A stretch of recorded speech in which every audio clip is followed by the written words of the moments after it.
Right now we young and we dumb and we lit. Been thinking that before when we was kids, yeah. I was caught up in the mission, yeah. And we live for the moment, respond to a calling. It's bigger than all of us, right to the wheels. Give anything to feel something new. High if I fall, no, I did it going all in. At the time of my life, right for the squad. No lights through the fog, but we made it, yeah. I'll be good by the morning. I feel like I'm falling. It feel like I'm falling. It feel like I'm falling. It feel like I'm falling.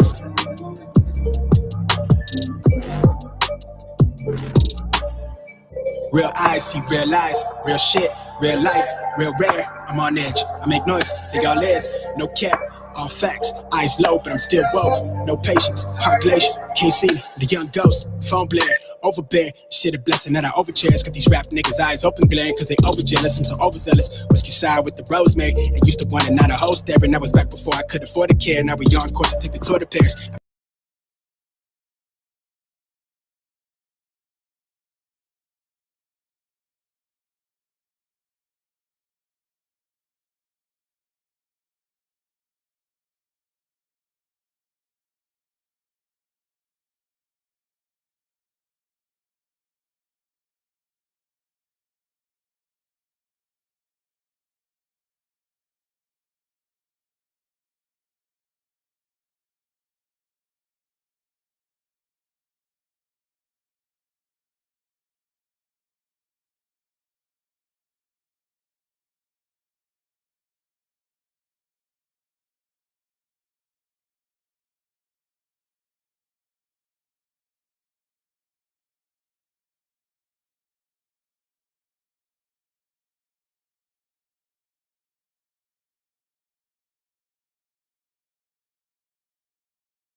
loose sleeves and I broke records while loose leafing. I'm coming down my roof, leaving. Don't give a fuck, I don't care. Did the for my lonesome. No wonder now I'm on one. No shortcuts on that long run. All I really want is my share. Get on my God, I told him it's nothing. In the discussion, for them feelings I throw on my pain on percussion. The disgusting. I hear them bragging about that they did and it do not move me, not in the least. They ain't been dropping no seeds in the soil, but swear that you almost spotted the feast. I've been on go mode, show mode, showboat, rowboat, wave ride. Cool shorty, too naughty, pool party, wet for the face ride. Annie up, penny down, hand me down, thrift store, old drip. New money, too funny, old shorty talking about old. I'm on they now, can't get a pass now. I'm a cash cow, keeping it brash now. It's trash now, I'm a spaz out. I've been killing my lows and living on highs. You see in the skies the proof. You could just see in my eyes that there is no lies. I cannot disguise the truth. I've been ducked off. All right, good morning, everybody. Welcome back. Another cold day in a cruel world. But as always, my pleasure to be with you. 513-873-7134. That is my number. If you would like to share your thoughts this morning, I would love to hear from you. Good morning to you, and welcome back to the last honest place in Cincinnati media. All right, so I put out an invitation this morning to a brother I've known for years, man. I'm not even remember. Maybe it was college when I met this dude. Yeah, I think it was. I'll have to ask him about that. But when I read that the brother is traveling the world, he's currently on the African continent. In particular, he's in Ghana. I thought, man, this could be a great experience if he could zoom into the show while he's in Ghana and talk about his travels, okay? So the brother's name is Nadir, and if you listen to local talk radio, you've heard him call in to various shows. He used to call into my show when I was in commercial radio, but we're still Facebook friends. So I thought it might be an interesting diversion from what we usually talk about, just to get a sense of, you know, one man's travels to the motherland. So I'm expecting a Zoom call from that brother within the hour, okay? So look for that. Along the way, a smattering of topics related to people, politics, and pleasure. You know me, same OG. And I'll give you a sense of what's been happening. Now, if you don't know, let me tell you very quickly that the Cincinnati Public Schools are closed. Again, Cincinnati Public Schools are closed. All right. So if you did not know, now you know, and be aware of it. Cincinnati Public Schools are closed. I'll say it again. So you got everyone's going to be on remote learning. It's funny how that happened, though, right? Was God looking out for Cincinnati Public School kids? Because the school board certainly wasn't. The school board made a decision to send all the kids back into virtual learning. And now we've had this weather system that moved in since last week. And the kids are all doing remote learning. It's funny. Like God had to say, you know what? Hell no. They tripping in Cincinnati. Their governors are sucky MC. Let me do something about this. Is that what happened? I don't know. But all I know is that everyone is going to be in remote learning for today, including my children who attend Cincinnati Public Schools and perhaps yours as well. Hey, listen, give me 1 second, family. Give me 1 second.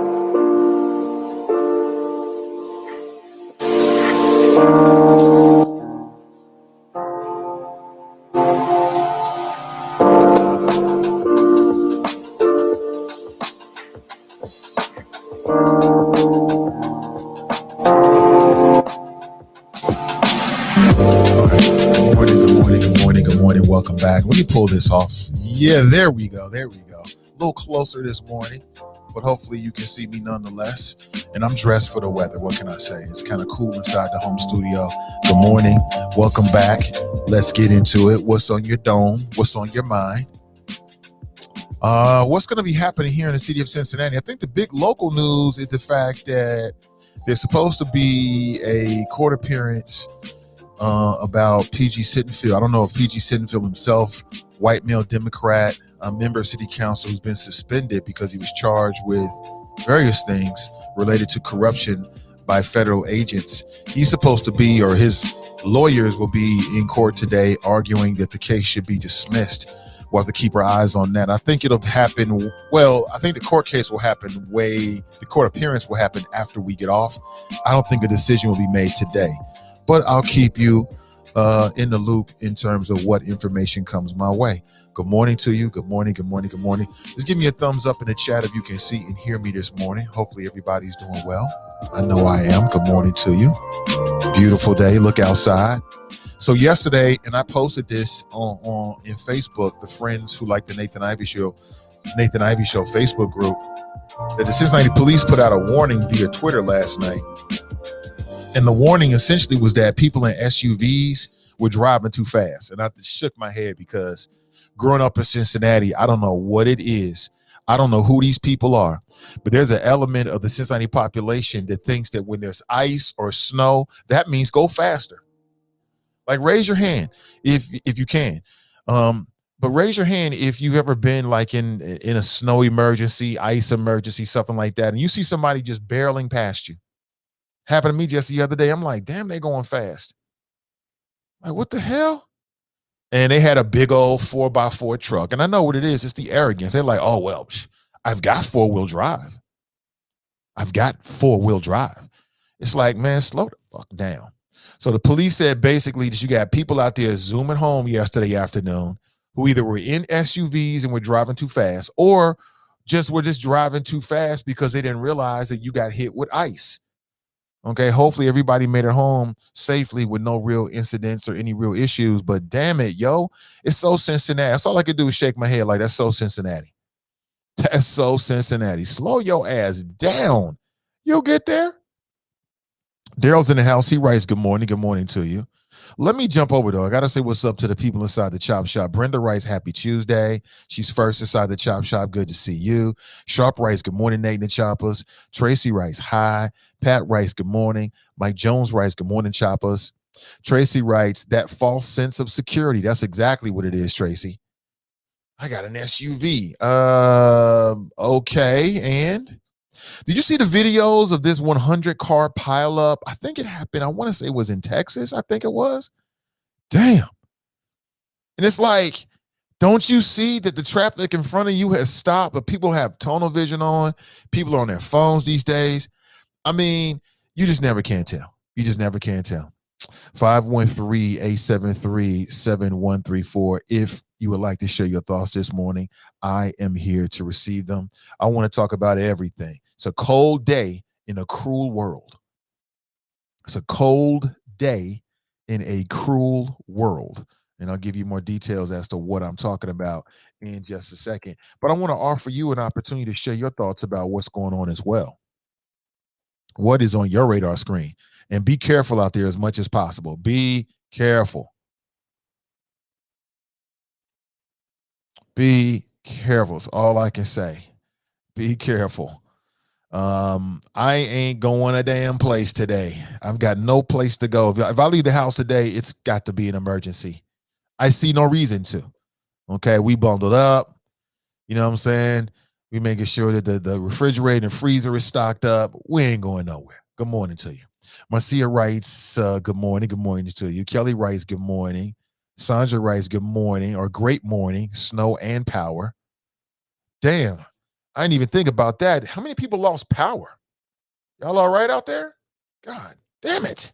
You talk about disrespectful.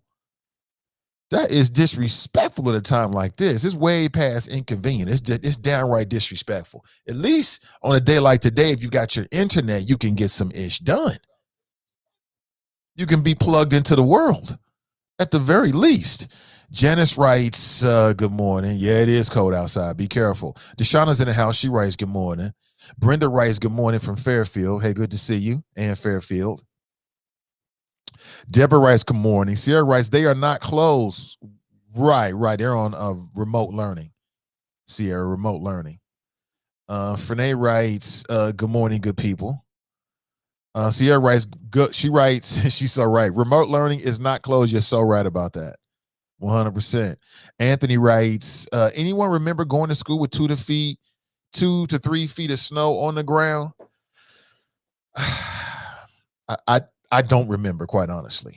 Like, I seem to kind of remember it, but I don't really remember it like that. And then things have changed. You know, I don't know what the demographics are. You got a lot of kids walking a long way to school. We live in a litigious society.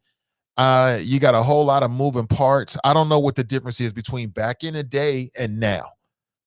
I know everybody tells their, walking to school stories about how they had to walk through 6 feet of snow. It was a blizzard. We still had school, but things done changed. When you know better, you do better. So I say stay home. James writes, good morning. Brenda's in the house. She writes, especially growing up in NY, our school buses had chains for traction. Damn. Is that right? Sean writes, CPS teachers still have to report in person. Oh, that sucks. That sucks, man. Damn. That sucks. Tiff writes, good morning. But it's much better. I used to work in a school building, right? And I'm telling you, man, when the kids weren't there, man, it was good money. It's good. It was easy money. I mean, you still had work to do, but without the children, the students being there, like your workload is greatly reduced. Like you don't have to be on as much. Anybody know what I'm talking about? You can be off and just be in your office. Used to love those snow days. Like, yeah, it's great. Yeah, I still had to report though. So I know what that's all about. Yolanda writes, you drive to the school building, there's nobody there, right? You could tell. It's like a skeleton's crew. Good morning, everyone. That's Yolanda. Good morning to you. Dale writes, DFW in Houston, colder in Cincinnati. They are not prepared for winter weather in the southern part of the country. Well, they better get ready. Sean writes, good morning. Good morning to you from the ATL. What's up, Sean? Greater Cincinnati Coral Union's in the house. Good morning, snow choppers. That's right. Nakia writes, I remember. Do you? See, I don't remember. I don't remember like trudging through the snow. I seem to, in general, have these memories that I had to go to school through the snow. But they just had an ice storm. So that's just kind of changes everything. Like, it's not just snow, it's the ice. So I get it. I get it. James writes, been out delivering newspapers since 2. What a night. Damn, James. You did some pictures, man? Nat writes, good morning, choppers. Good morning to you. Rick Junette is in the house. Good morning, Nate and the choppers. Welcome to the never-ending snowpocalypse of 2021. Be safe. Never ending, huh? Angela writes, good morning, choppers and Nate. Brenda writes, I grew up in Mount Vernon. My family moved, Cincinnati. Okay, she's talking across the board to someone else. Tony writes, good morning. When I was a kid, I lived across the street from my elementary school. So I was one of those kids that still had to go. We spent all day in the gymnasium watching The Hobbit all day. It sucks. Well, that's not fun in the gymnasium watching The Hobbit. Like, the original Hobbit from like back in the day that didn't have the same CGI effects and was way more boring. Way more boring. Good morning to you. 513-873-7134. All right, do me a favor and take a second to like and in particular share today's show. I'll say it again. When you share the show, quite honestly, more people see it. More people see it. So please take a second. All the folks in here, please take a second and like in particular share today's show. Got a lot of interesting things. Again, I'm hoping to catch up with this brother. I met this brother, I believe it was back in college, man, going back to UC. We just kept in contact. He used to ball out. I think we balled out a couple times, maybe at the Friars Club. He was a good baller. He could definitely ball out. And his brother's name is Nadir. And if you listen to local talk radio, you probably heard him call in to either my show or some other shows. And he's currently in Ghana. And I thought, man, I might be interested to get that perspective with everything that's going on here. I mean, what is it like to be traveling abroad, Black man traveling in the motherland during COVID-19? I'm interested. So I sent him the link and hopefully he'll link up with us. Now, if it doesn't work with the Zoom so we can actually see into Ghana, which would be dope, then obviously we'll hook it up with a phone call. Okay. But just wanted to pick his brain a bit and also get a sense of his experiences. I just feel like the context is interesting. Black man, motherland during COVID-19, during the pandemic. What's that like? What do you mean? You can get out the country right now? Maybe the hard part is getting back in. I don't know. But I'll circle back around and see when the brother is available. Make sure we can make this happen today. Looking forward to it. Jerome writes, 1978, cold as hell with snow. School was open, 1978. Tony writes, that was like a long time ago, man. I mean, things are different now. Tony writes, yep, the boring ass cartoon Hobbit movie. Yeah, I remember that weak, boring shit. Oh my God. That's not even a cool one. Like I said, with the CGI effects, there's nothing cool about it. Daryl writes, I remember when they closed the schools in the blizzard of 77 and combined the schools, and I went to school in the afternoon. I went to Pleasant Ridge, and we were bused to Madisonville. Sean writes, Ghana is amazing. I would move there, spent 12 days there, a great alternative for overseas living. Okay, Sean got experience. Somebody already know what's up. Good morning to you. Fox is in the house. He writes, Nadir, a.k.a. Wimpy Woods. Been friends for 40 years. I'll hit him up. Crystal writes, gonna snow again Wednesday, 1 to 3 inches. Great. Bring the love in. Let it snow. Great. I like everybody else, as long as I don't have to drive through it and deal with it to make the money I need to take care of the family, I'm all cool with it. You know what I'm saying? As long as I'm not slipping and sliding into somebody and having to pay higher insurance premiums, I'm good to go. 100%. I am good to go.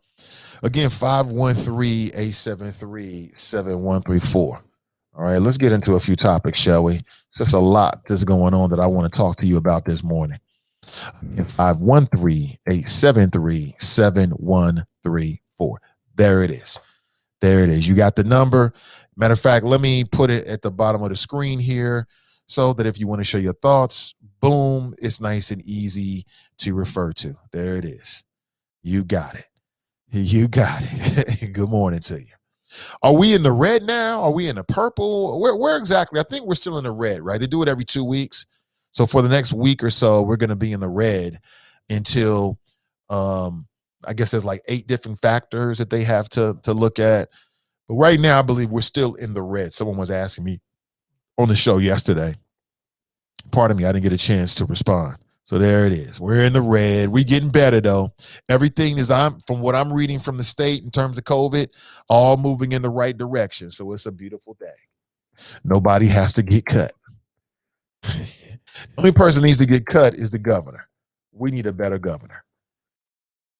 And I don't want to see Josh Mandel become the next senator in the state of Ohio. Hell no.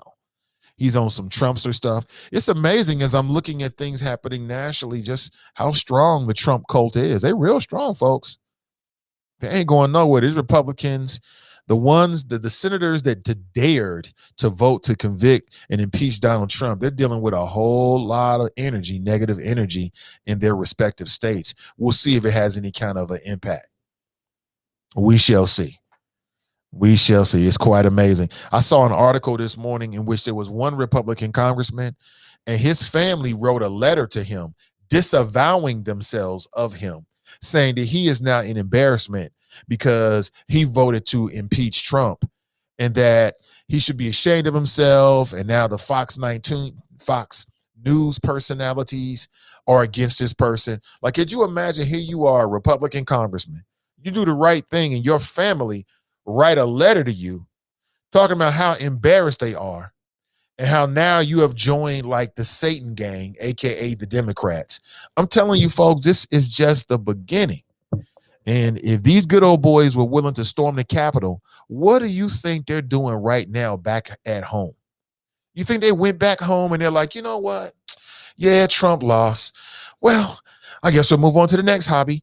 No, they're at home plotting. They went back to their home states, their home cities.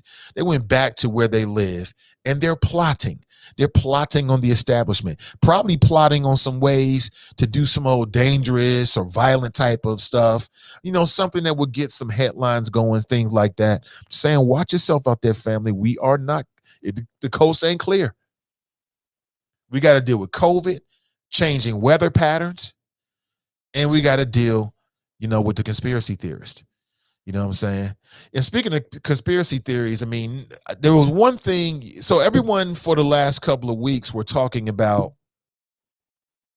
They were talking about this Republican senator. I'm sorry, this Republican legislator, right? And the fact that she said some really kind of like despicable things, some things that, made people stand on the other side of her. Okay. And it went so far. I'm talking about Marjorie Taylor Greene. It went so far that the Democrats got together with the Republicans and they stripped her from being a part of any of the committees. And apparently, being in a committee, if you're a congressman, is everything. That's everything. The more powerful and influential the committee that you're a part of, well, then the more power and influence that you have. And so by stripping Margie Taylor Greene, what they were doing was effectively punishing her for her bad behavior. And what was her bad behavior? Well, using Twitter. This was before she was elected and during the whole process, but using social media to put out some, what people call conspiracy theories. But what I thought was interesting is I kept seeing this over and over again in the media about all the conspiracy theories that she believed in. Like apparently she believed that there's like some kind of big Jewish Death Star, like a laser that was used to like cause like some type of natural catastrophe. Like the Jewish folks in the country have their own laser. They don't have just the ADL. They have their own super laser vis-a-vis like the Death Star in Star Wars. I'm not making this up. And this was used to cause the California wildfires. This is what this woman believes. She's on some QAnon stuff, which is crazy enough. But when I saw the list of it, I was like, wait a minute, not so fast. So they had the media kept playing this over and over again when it came to Margie Taylor Greene. Oh, she believes that there's this Jewish laser. She doesn't believe that Parkland really happened. She thinks that this was an operation that was set up to try to take the guns from American citizens. You know what I'm talking about when I say Parkland? She don't believe in none of this kind of stuff. She don't believe that these mass shootings that involve innocent people are really true. She thinks that it's a false flag. It's some kind of government agency that's running an operation that is used to persuade people to do certain things. Some people said that Pearl Harbor was like a false flag on operation on some levels, that it was allowed to happen because it was going to take the United States away from its isolationist policy and into the war, which exactly it did, right? But the other thing that kept being ascribed to her as being one of these crazy theories is the fact that she believed that 911 was an inside job. And I'm here to tell you that 911, it looks like there could have a lot of evidence it was an inside job. Let's be honest here. And I thought to myself, hey, don't do that. Don't try to slide in what I think are very valid concerns about what happened on 911 and put that right next to the goofy conspiracy about the Jewish Death Star. Don't do that. Anybody notice that?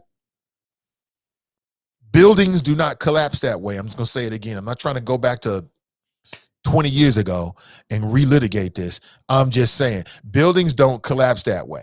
We still don't know what hit the Pentagon. It wasn't a plane. They can say what they want to say. We saw the images. It was clear as day. There's no plane there. So there's a lot of question marks about that. You have World Trade Center 7. You had another building that was near the World Trade Center that collapsed onto itself.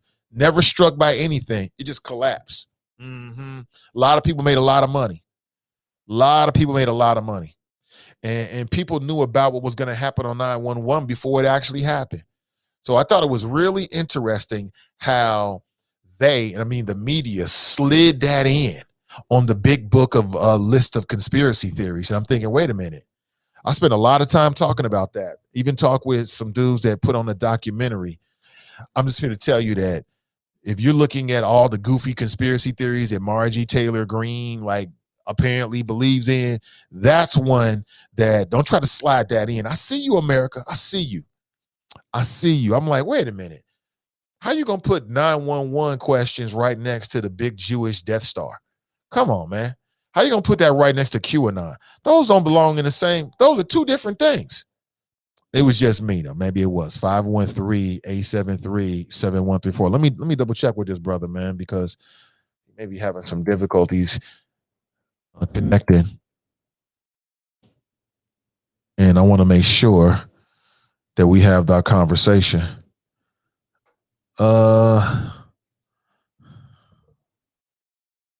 Hold on one second.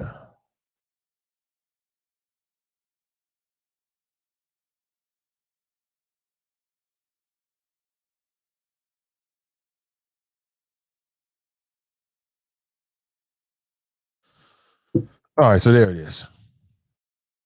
There it is. Good morning to you. Crystal's in the house. She writes, good morning. Let me see. Crystal writes, I was born in 78. Mom told me to blame the blizzard, LOL. Blame the blizzard. What do you mean? Most was censored by the state party, right? Crystal writes, who is Ken Anderson? Any intel choppers? I don't know. When you say Ken Anderson now, I used to work with a guy named Ken Anderson. He was a black guy, Republican, back in my corporate radio days. But, you know, when I went to digital and started working at that particular station, we stopped being friends. You know, when we talk about phone calls, don't want to F with your boy no more. I don't know. Now, maybe it's because I was hard on him for being a Trumpster. You know what I'm saying? That could have been it. I did a public appearance on a local television show with Lincoln Ware. He invited us both on. And this black man had the nerve to bring out, he had Donald Trump's card. It's like, I got Donald. He had like an official, like, I don't know if it was like a debit card or membership card. Had Donald Trump's name on it. This is years ago. I'm like, are you kidding me? This fool? And I let him know it. So maybe that could turn him off. I don't know. No. So I'm not sure who. What do you mean by that, C. Smith? Who is? Cam writes, Ken Anderson had a show on the Buzz a while ago. It was pretty interesting. Carol writes, committee is how reps bring home the bacon for their district. Exactly. Pearl Harbor is documented by government reports that they provoked Japan and then allowed it to happen, basically. That's what I've read. I mean, that's like the alternate history of America. But, you know, there were people that wanted to make that. They wanted the United States to be in a war. And the president and the country was like, nah, that's their war. Then Pearl Harbor thrust us straight into it. Let me see here. Absolutely. Nat writes, Ken Anderson doesn't make sense most of the time. So why'd you bring him up, C. Smith? What's happening? What's going on? Hope he's doing well. Again, we just kind of lost contact. It happens sometimes. What can I say? Hey, what's up, Demetrius? Happy birthday. I love it how, like, on Facebook, it'll show you, if you're paying attention to it, you know, what's going on in the world of your friends and your Facebook connectors and things like that. That's pretty dope. Tony writes, Ken Anderson makes Wayne Brady look like a Malcolm X. Oh, my God. Oh, man. Oh, she's asking a very serious question there about the headline for today's show. I see that. I'm sorry. Yeah, I thought I changed that. Cold days. Hold on. Let me change it real quick.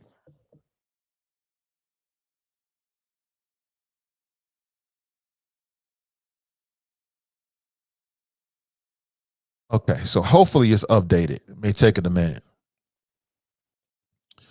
Hopefully it's updated. All right, before we go any deeper in the show, just a quick word from our sponsor today.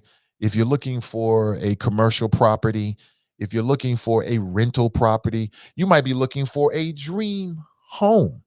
Well, I know someone who can help you. You can give Team Wellburn a call this morning at 513-252-1055. It's that Wellborn experience. It's that Wellborn experience. The Wellborn experience. Experience. It's that Wellborn experience. The Wellborn experience. That Wellborn experience. Experience. Tell us what you need. That's the question we start with. We specialize selling condos, houses, apartments. Make sure that you're happy with your residence. Keep it real, no filter. It's the realtor from the nattiest heaven sent. It's the Wellborn experience. Ain't nothing like it. Every time he talk to his client, he's so excited just knowing he able to put them in a place to lay their head. Not focusing on his profits, but on the client instead. Right. He keeps it so professional and from his conversation. You can tell he studies before sharing information. Educated, motivated, ain't nobody better. Who's willing to walk you through every step to relieve the pressure? Yeah, and just so you know it's real, you get a special personalized rug once he closes the deal. So go and call him up so he can get you live. 513-252-1055. Again, that's 513-252-1055. The wellburnexperience.com. And there is a link in the description of today's show. All right, on Facebook and on YouTube. Good morning to you and welcome back. Oh, we don't want to do that. And welcome back. So listen, also starting off tomorrow, we've got a special promotion that we're going to be running with the good folks over at IMG BAT. Now that's a black-owned fine jewelry online design store. And they've got, we were working with them last year for a promotion. They got some really cool, unique pieces. You can go to imgbat.com and we're going to be doing a special, we'll call it a special promotion, a special contest where you can win a $50 gift certificate. And what you can do is you can, well, essentially it'll be a code that you can use when you're doing checkout. And you can use that to pay for an item, or you might want to put that towards an item and get something really, really nice for somebody that you know or for yourself. So we're going to kick that off starting tomorrow. imgbat.com. They are black owned. It's an online fine jewelry store, and very, very happy to be working with them to promote what they are doing and what they have to offer. All right. And so I'll tell you more about it tomorrow when you hear it, and I'll give you all the details on how you can play, how you can enter, and exactly what you need to do. Should be pretty dope. If you want to, you can go to their store this morning, IMGBAT, again, IMGBAT.com, and just kind of look ahead and kind of scope out what you might be interested in. Yeah, go ahead. Good morning. All right, let's get back to this. Brenda Rice, good morning from Fairfield. Good morning to you. Deborah Rice, good morning. Good morning, good morning, good morning. I think I'm backtracking here. Let me catch up. I don't want to backtrack too much. Good morning. But Crystal, are you still there, Crystal? I mean, why did you ask about Ken? I'm just curious now since you brought it up.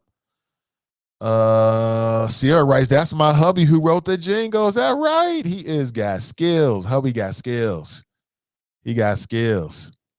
Dale writes, great branding by Otis. That jingle is in my head. Yes, it sticks with you. It sticks with you. Lee writes, good morning. Trump's unhealthy lifestyle may catch up to him before 2024, preventing him from running again. It could. Let me see. Good morning, everyone. Happy Tuesday. That's Renee. Cam writes, who is Nathan Ivey? Okay, Cam. I don't know. I don't know. Some dude, man. Some dude. Cam writes, Nathan, it is rumored that Nathan is not your real government name. Is this true? Nathan is my real government name. Nathan is my middle name. It is not my first name. So my middle name was Nathaniel. And so I've been using that since before I can remember. My father's name is Nathaniel, and my name is Nathaniel as well. Oh, man, that's funny. Let me see. He wrote the Devereaux's jingles too. Is that right? Man, you know what? Your hubby got skills. He got skills. Props to him. Most definitely. Deborah writes, it don't matter what his name is. It matters what he do. Whose name? My name? Oh, okay. I'm not sure. Let me see. Okay, I think I got. Oh, here's it. Angela writes, they had a Trumplican rally in Palm Beach, Florida on President's Day yesterday. Is that right? A Trumplican rally in Palm Beach, Florida on President's Day yesterday. I can believe it. Florida, that's Trump town. And then isn't he down in Palm Beach right now? Isn't that where Mar-a-Lago is? So yeah, that's Trump town. That's Trump town. Let me see here. Roy writes, good morning. Good morning to you, Roy. Glenn writes, morning, Nate in the Facebook choppers. Good morning to you. Good morning to you. Sierra writes, thank you. Well, no, hey, I mean, props what props deserve. I mean, you did a great job on it. A lot of people, since we've been working with Otis, a lot of people have told me about that. I mean, it must be sticking in a lot of people's heads because a lot of folks will mention that jingle to me. And I didn't write it. So I'm just a conduit. So props to the people behind it. So, and you know what I'm hoping to do is catch up with Otis again, just to have him come back on and share some of his expertise with me and us, because there could be some real opportunities out there that I don't want you to overlook. I do not want you to overlook. There could be some real opportunities out there for you in terms of wealth building. And I don't want you to overlook that at one bit. Okay. Deborah writes, yeah, who cares what your government name is? You doing the damn thing for the people. This sounds like, this is my good buddy Ken Anderson again. He's obsessed with me. He's obsessed with my name and what he thinks he knows something. Now, Ken, I'm going to say this about Ken. If you're watching, you better watch it, Ken, because you don't want me to start talking about the things I know about you, because I cut deep, bro. I cut real deep. I cut you to the bone. Stop playing with grown folks. I'm not to be played with. I am not the one. Trust me. Somebody better tell them. Somebody better tell them, because I will talk and your ass will get burnt to flames. Trust me. I ain't the one. Y'all gonna think, Nate, I didn't know you had that in you. Oh, yeah, I do. I'll burn you to a crisp. Burn you straight up. But I'd rather not do that. Somebody better tell him. Like Nate said, he will burn your little house down. You'll be doing a lot of explaining. I'm not the one. You better stop playing with grown folks. You want to play that game? We can play that game. Trust me.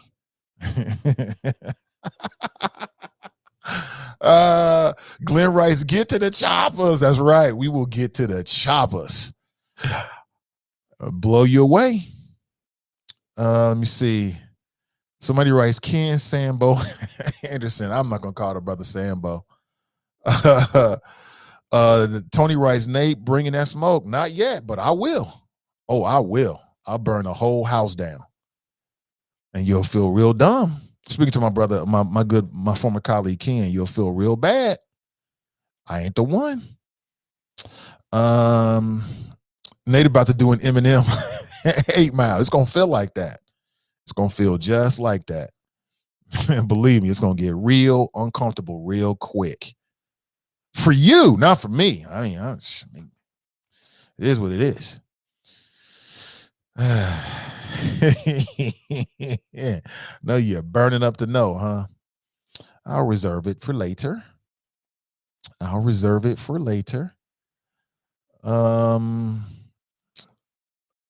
me see here.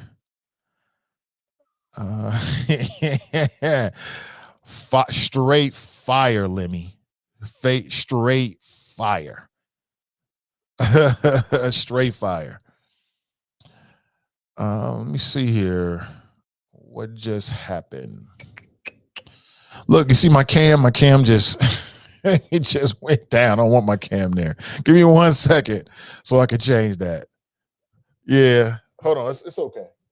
Got it up on a tripod. Give me 1 second here. Let me play a little bit of music. I ain't going nowhere. I'm right here. I want to change this camera angle. I'll be right back.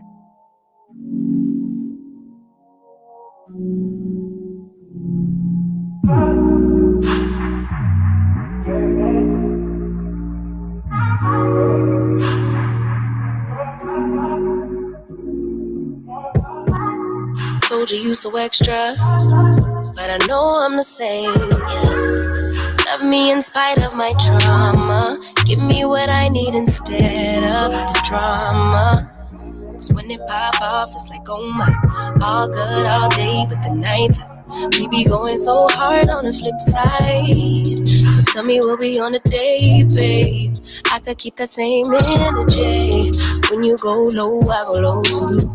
But you'd rather stay high, I know you. Can we stay high, babe?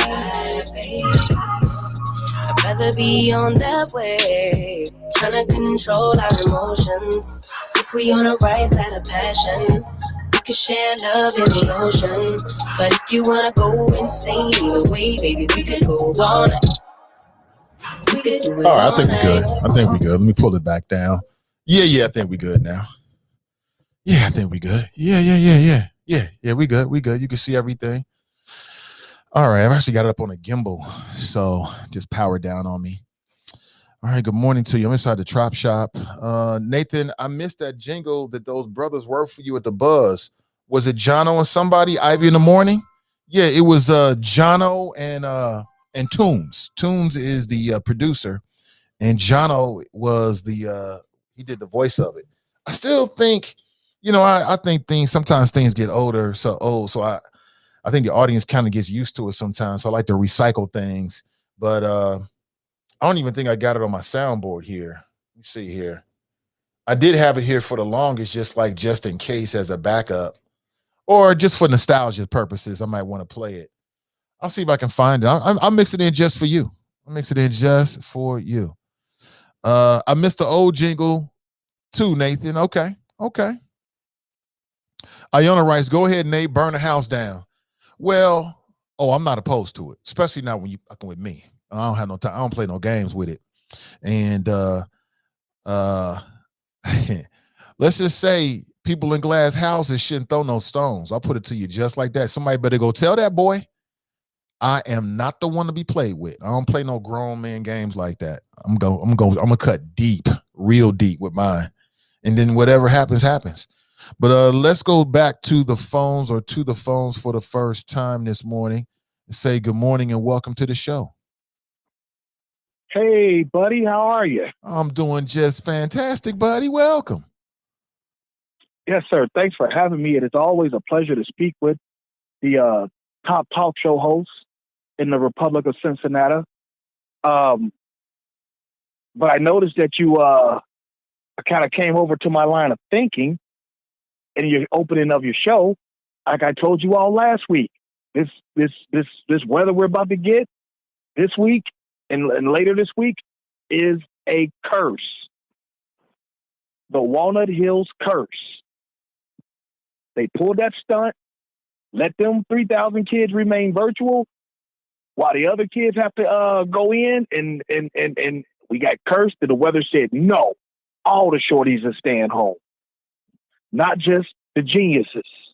You can believe, hey, it's no more. I don't know why you making that face for. You know what I'm saying? If it's supposed to be love, what you making that face for? Huh? You know what I'm saying? Because I told you that last week. And now all the shorties are staying home because, like you said, God don't like ugly, as all the Christian people say. You know, it's no more unbelievable than the Cincinnati sports teams being cursed because of injustices done to black people. So, you know, you can keep making that stank face all you want to that I'm looking at. That's fine. It is what it is. And as far as Kenny Anderson, the black Republican guy, I heard you mention it. Then I went and made something to eat and came back, and I heard you talking about burning a house down. I saw some of that conversation, and I was just like, this ain't that cheap. You know what I'm saying? Spilling out all this other stuff. It's like, it ain't necessary. You know, we don't need to, you know what I'm saying? We don't need we don't need all that inside info that you trying to drop, dude. It ain't necessary. We gonna rock with the dude, whether his name is Nathan Ivy or Jacob Jingleheimer Schmidt. You know what I'm saying? We rock with him. So, you know, maybe you just mad because you're not as in tune with the black community. You know. Oh, is that what you're saying? Well, that was one thing he said. Yeah, I didn't care for that. You know what I mean? Like, bro, that ain't it. I mean, you know, it is what it is. You know what I'm saying? But yeah, I saw some other things, and you know, it is just, you know, I just got away from the conversation. You know, it was just like, where was this I didn't at? even talk to my brethren yet. It was on the book. On Facebook? Yeah, it was on the book. Yeah. He blocked me on Facebook a long time ago, so I don't know. I have no idea. First time I'm hearing it. Oh, well, you could look up somebody's account and see it. You know, this person don't have you blocked, but yeah, I just thought it was tacky. You know what I'm saying? Like I just thought it was like real whack that he would do that.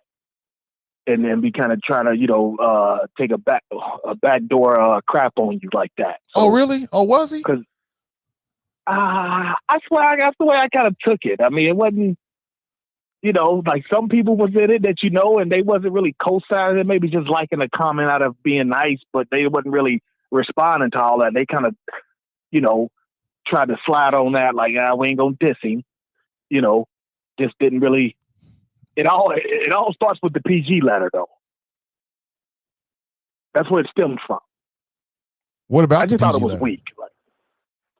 The PG letter that the elder black talk show host signed. How'd that get to me? You have to see the post. That's what I'm saying. It's just like some old scabs got picked. It was wild. Like, Oh, really? Oh, y'all okay. I mean, Yeah, you know, yeah. hey, I guess that Inquirer article got to him. I guess that's what I could say. Oh, so now I wasn't just hell. It's some old scabs that might have involved you. That's all I'm saying. Okay, You know what I mean? I don't know. You know, but yeah, brother. Yes. The local weather is cursed because of Walnut Hills High School. The geniuses worked against us, and it's becoming a fact. So, but that's all I got, man. When I just heard the Ken Anderson stuff, I was like, yeah, let me talk. I probably should have texted you, you know, or talked to you on the phone. But no need to, you know, man. it is what it is. No need to. You telling me on the show is good enough. No need to. Okay, brother. All right, man. Well, y'all take it easy. Hey, it's always a pleasure. Yeah, we got about 2 months to a very important day. We'll talk about it. So, all right, B, holla. 2 months? What is that? April? Not sure. Oh, so I'm unaware of it. I'm sorry. It really doesn't matter, man. I guess that Inquirer article brought that out of him. I guess the gist of it, he was saying something about me. I mean, the brother can say what he want to say. When I say what I got to say about Kim, I'm gonna burn his whole house down. I'm gonna affect his whole household. So y'all better tell that boy stop playing with grown folks. I cut deep. When I start talking, I ain't gonna be talking about no names. I'm talking about things that was done. You better stop. That squeaky clean image gonna come to an end, Ken. I'm not the one. And I have receipts. Long-standing receipts, bro. You don't want to play these games with me because you're going to lose. Because I don't give a damn what you say about me. It's not gonna rock my boat or what I'm doing, stop what I'm doing whatsoever. But what I got to say about you, Ken, it's going to burn your whole house down. So stop playing with grown folks, man. Damn, this brother, man. Ken Anna, there's like this Facebook page called Protect the Blue, right? It's a local page. And I don't know who started it, but you got a lot of the Cincinnati police officers. And who's the FOP president right now? I can see him in my mind's eye. I just can't place his name. Anyway, he goes on there a lot into this group, the FOP president I'm speaking of, and he talks a whole bunch of nonsense. You know, they think that everybody's against the police in there, which nothing could be further from the truth. And Ken went into there talking about me. So clearly the man is obsessed with me. I'm gonna give you a reason to be obsessed. You think you mad now, you gonna be real mad. You're gonna want to come find me, and I'm real easy to find. Real easy. So stop. Y'all better go tell this boy to stop playing with me. Because when I say what I got to say with the receipts, people gonna look at you totally differently, Ken. Stop playing. I'm not the one. It's amazing, man. Damn, I blame the Inquirer for doing a spotlight on this show. And it just brings out the worst in people around you sometimes, I guess. I mean, I don't know what it is. I don't know. I have no idea. Let me see. Black QAnon is in the house. Is that right? Fernay writes, just not the geniuses. He ain't gonna let that go, is he? Glenn writes, Nate looks like he smells dog shit. I heard some dog shit flows from Fame. I appreciate the information though. Let me see. Glenn writes, Ken will be in Smitherman for mayor campaign video with Pac-Man Jones and Earl McGuffey Price. Is that right? Pac-Man Jones is gonna skate off them little charges. Would he beat somebody up? That's nothing for Pac-Man Jones. The prosecutor and him are close. I mean, he gonna let him walk. Hey, take it easy on my boy. That's what he's gonna tell him. Black QAnon indeed starting face conspiracies because somebody got their fragile male feelings hurt. Is that what happened? I don't know. I don't know. Oh man. Let me see. Daryl writes, I say this Ken was a terrible talk show host, void of relevant takes and devoid of credibility.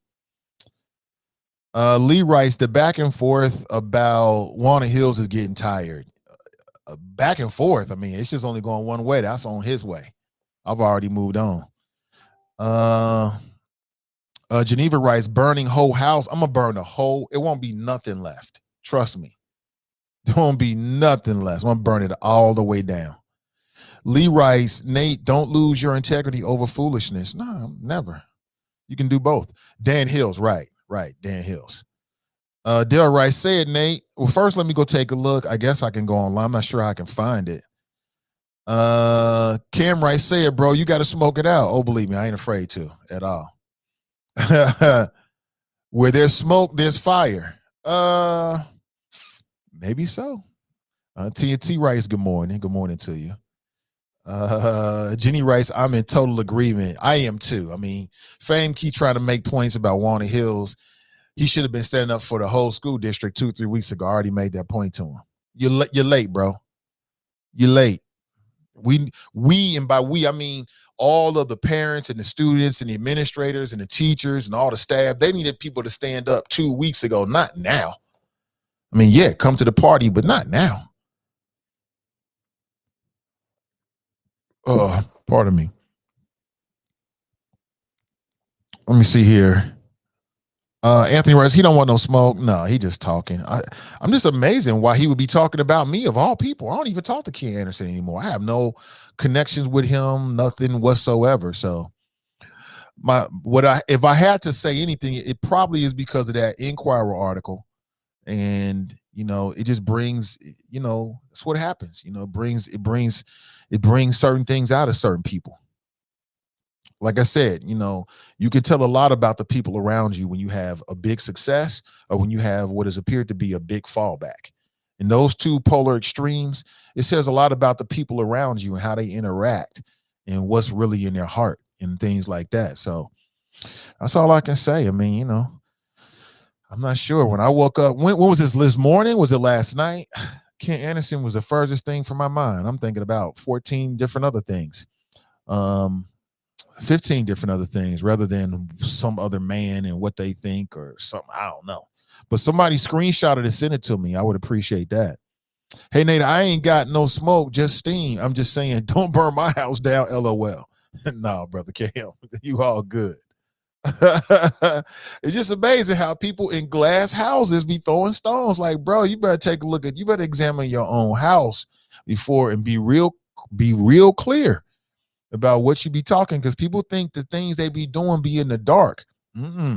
It's just that people ain't said nothing, but all is before you at all times. Now the wifey knows what I'm talking about. She's probably upstairs standing right now like, don't do it. Don't do it. She probably upstairs right now like, don't do it. Don't you do it. So it is what it is. Angela writes, the only place I seen your Inquirer article pop what was up was on Donnie B's page. Really? I posted everywhere.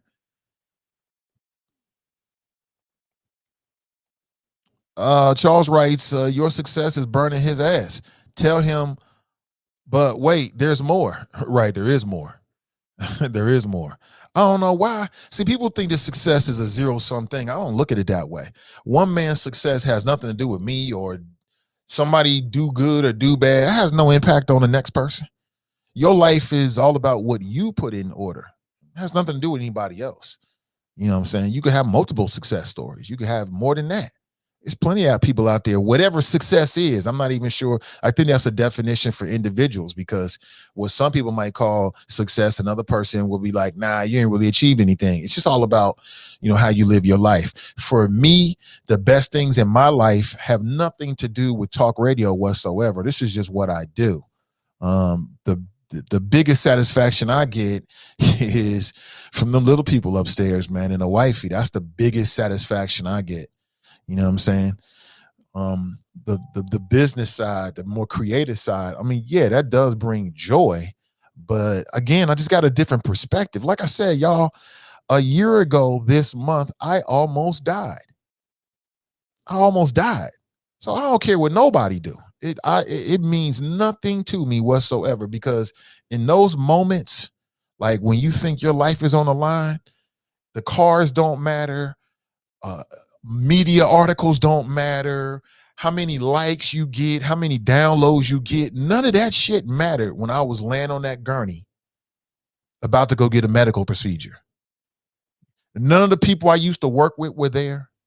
None of them people showed up. So I just have a very clear understanding of where my bread is buttered and what happiness is for me. And it's not determined by how much money I make. It's not determined by how many subscribers I have. That's just those are other things that are important whenever you're trying to build something. But in terms of my personal happiness is linked to something that no man or woman outside of this household can do anything about. They have no impact on it whatsoever. Zero. So, like I said, winners focus on winning. Losers focus on winners. So I just stay focused, and maybe I'll win one day, whatever the hell that may end up being. I'm not sure. But again, when you have a near-death experience, for me, it changes things, family. I'm just here to tell you, my value system may be a little bit different than the next man. What's important to me might be a little bit different than what the next man thinks is important. So I don't really care about the next man or the next woman. I wish the best for everybody. I just do me. So actually, on second thought, you don't have to text me. It's irrelevant. Who cares? Big deal. Why do I care about what somebody said about what my name is and what I'm doing? And who gives a damn? They ain't paying no bills over here. Shit, I got a water bill to take care of. You gonna take care of that?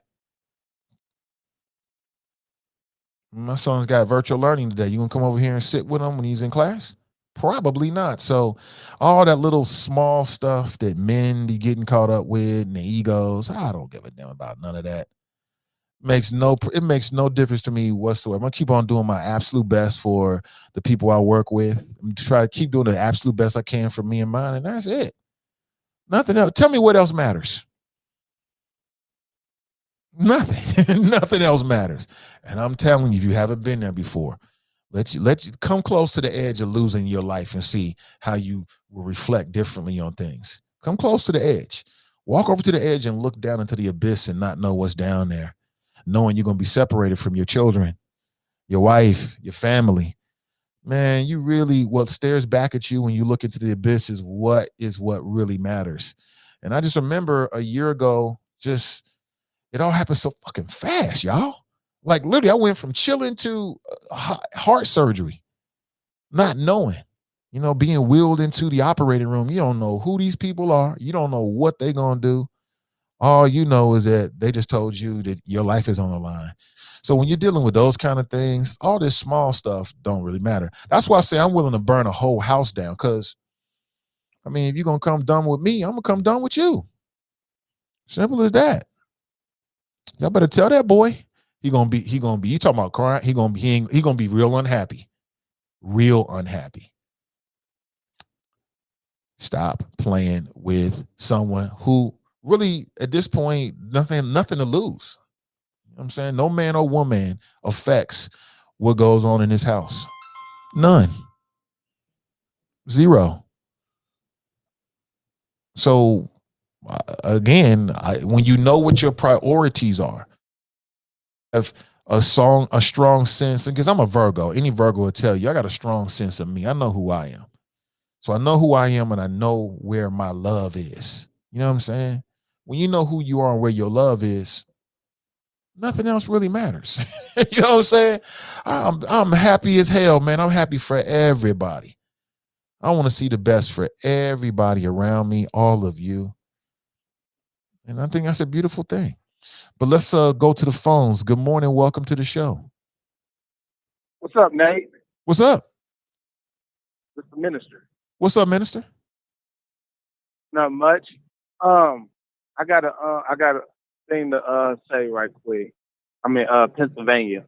We was in that ice snowstorm, and I was in it and everything like that. Seen 3 cars flip over and a truck flipped over the rail. I seen it with my own eyes, and I'm safe and everything. It was nuts. Like you were saying before, is that certain people take stuff for granted and stuff and talking stuff about you and stuff, but they ain't paying your bill.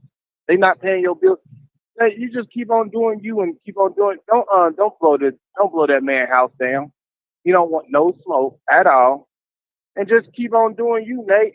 I mean, you've been doing stuff from day one, and congratulations on the Cincinnati Enquirer, because you have been doing your thing. I'm, like I said, about damn time. You should have been in there last year, probably 2 years ago, and they just now acknowledge you. So, yeah, I mean, your success. You remember, Nate. You're gonna get haters. You're gonna get haters that fall. When I was in the pros, when I was playing overseas in the pros and stuff, I had a lot of haters. I call those haters fans. Oh, you could be part of my fan base, and I'm gonna keep on moving and keep on riding and keep on pushing until I make it to the top. I mean, sure enough, I did, but the journey still is not ended. It's not ended for you, Nate. I believe you can do you're gonna go into a talk show host, or you probably gonna. I believe 100% of you, Nate, for real. Other thing, Nate, I don't know. You haven't talked about the news about Mick Mills and the 6ix9ine. 6ix9ine tried to fight Mick Mills outside the club in Atlanta. You haven't talked about that. Yeah, you're right. I haven't. You haven't talked about that, and Mick Mills already put out a diss about 6ix9ine. 6ix9ine trying to throw shade at him, and he's still trying to come after Mick Mills. Mick Mills is a grown man. 6ix9ine is a little boy. He's like 20-something years old. Mick Mills ain't trying to. I mean, Mick Mills. He's from Philly. Been in jail since he was 16 years old. But I think you should come up. This is like the case. This is like between you and it's like you and Mick Mills and dude is 6ix9ine. He's still backing up the blue and a Trump supporter, and he got his Trump card, and you got your black card. That's how I feel right now. That's how it is. So you keep on rocking, and you dream chasers for life, like you doing. But you're not even chasing. You got it. And you keep on pushing the black people. Keep on pushing the black people in Cincinnati and keep on moving.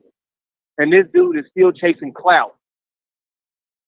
I mean, that's all I gotta say, Nate. That's all I gotta say. All right, Nate. I'm on the road and stuff, headed to New Jersey. All right, I'm out, Nate. Appreciate you, man. Appreciate it. No doubt. 100%. Like I said, I'm good at running my own race and ignoring what other people are doing, because what I learned a long time ago is what somebody else eat don't make me. You already know. You know what I'm saying? The money you make, I can't spend. So that's yours. You enjoy it. Have a good time with it. So I don't know. It is what it is. It is what it is. Geneva writes, real talk. Let me see. Lemmy writes, speak that truth, Nathan. I feel you've been there. Clear. To my God be the glory. Grateful and thankful. Keep doing what God has sent you to do. purpose, God's plan. Absolutely. Absolutely. Let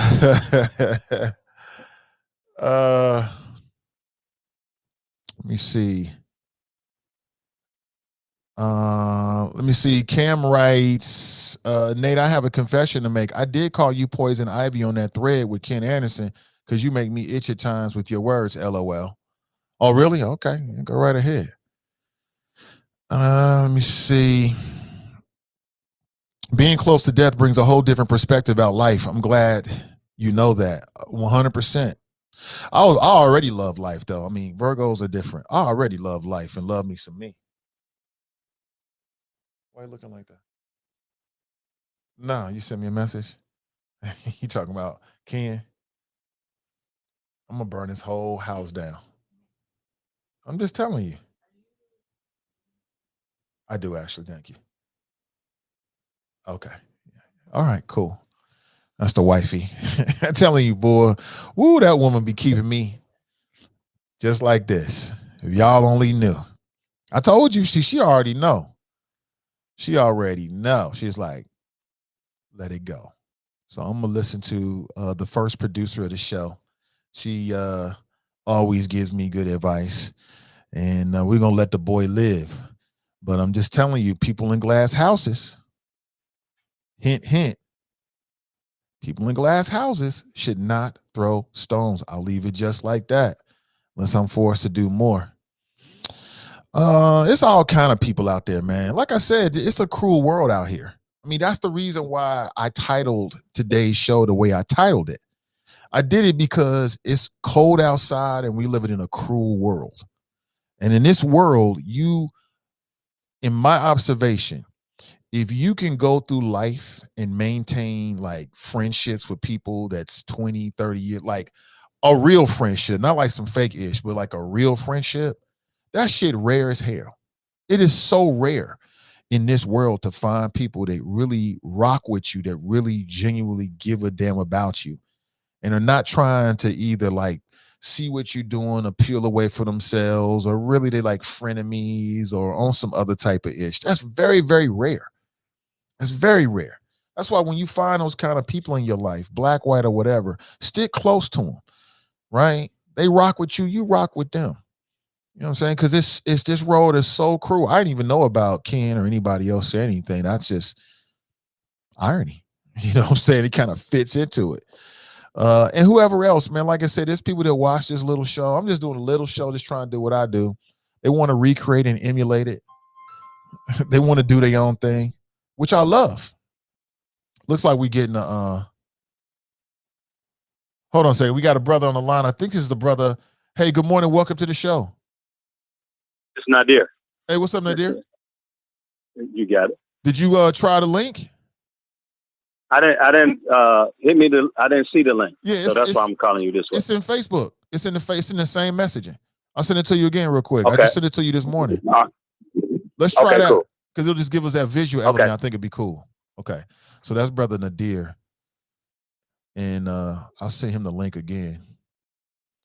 And if not, you heard him loud and clear. But I just think it'd be so cool if we could like see into Ghana right now. That'll be dope. That'll be dope. Let me see.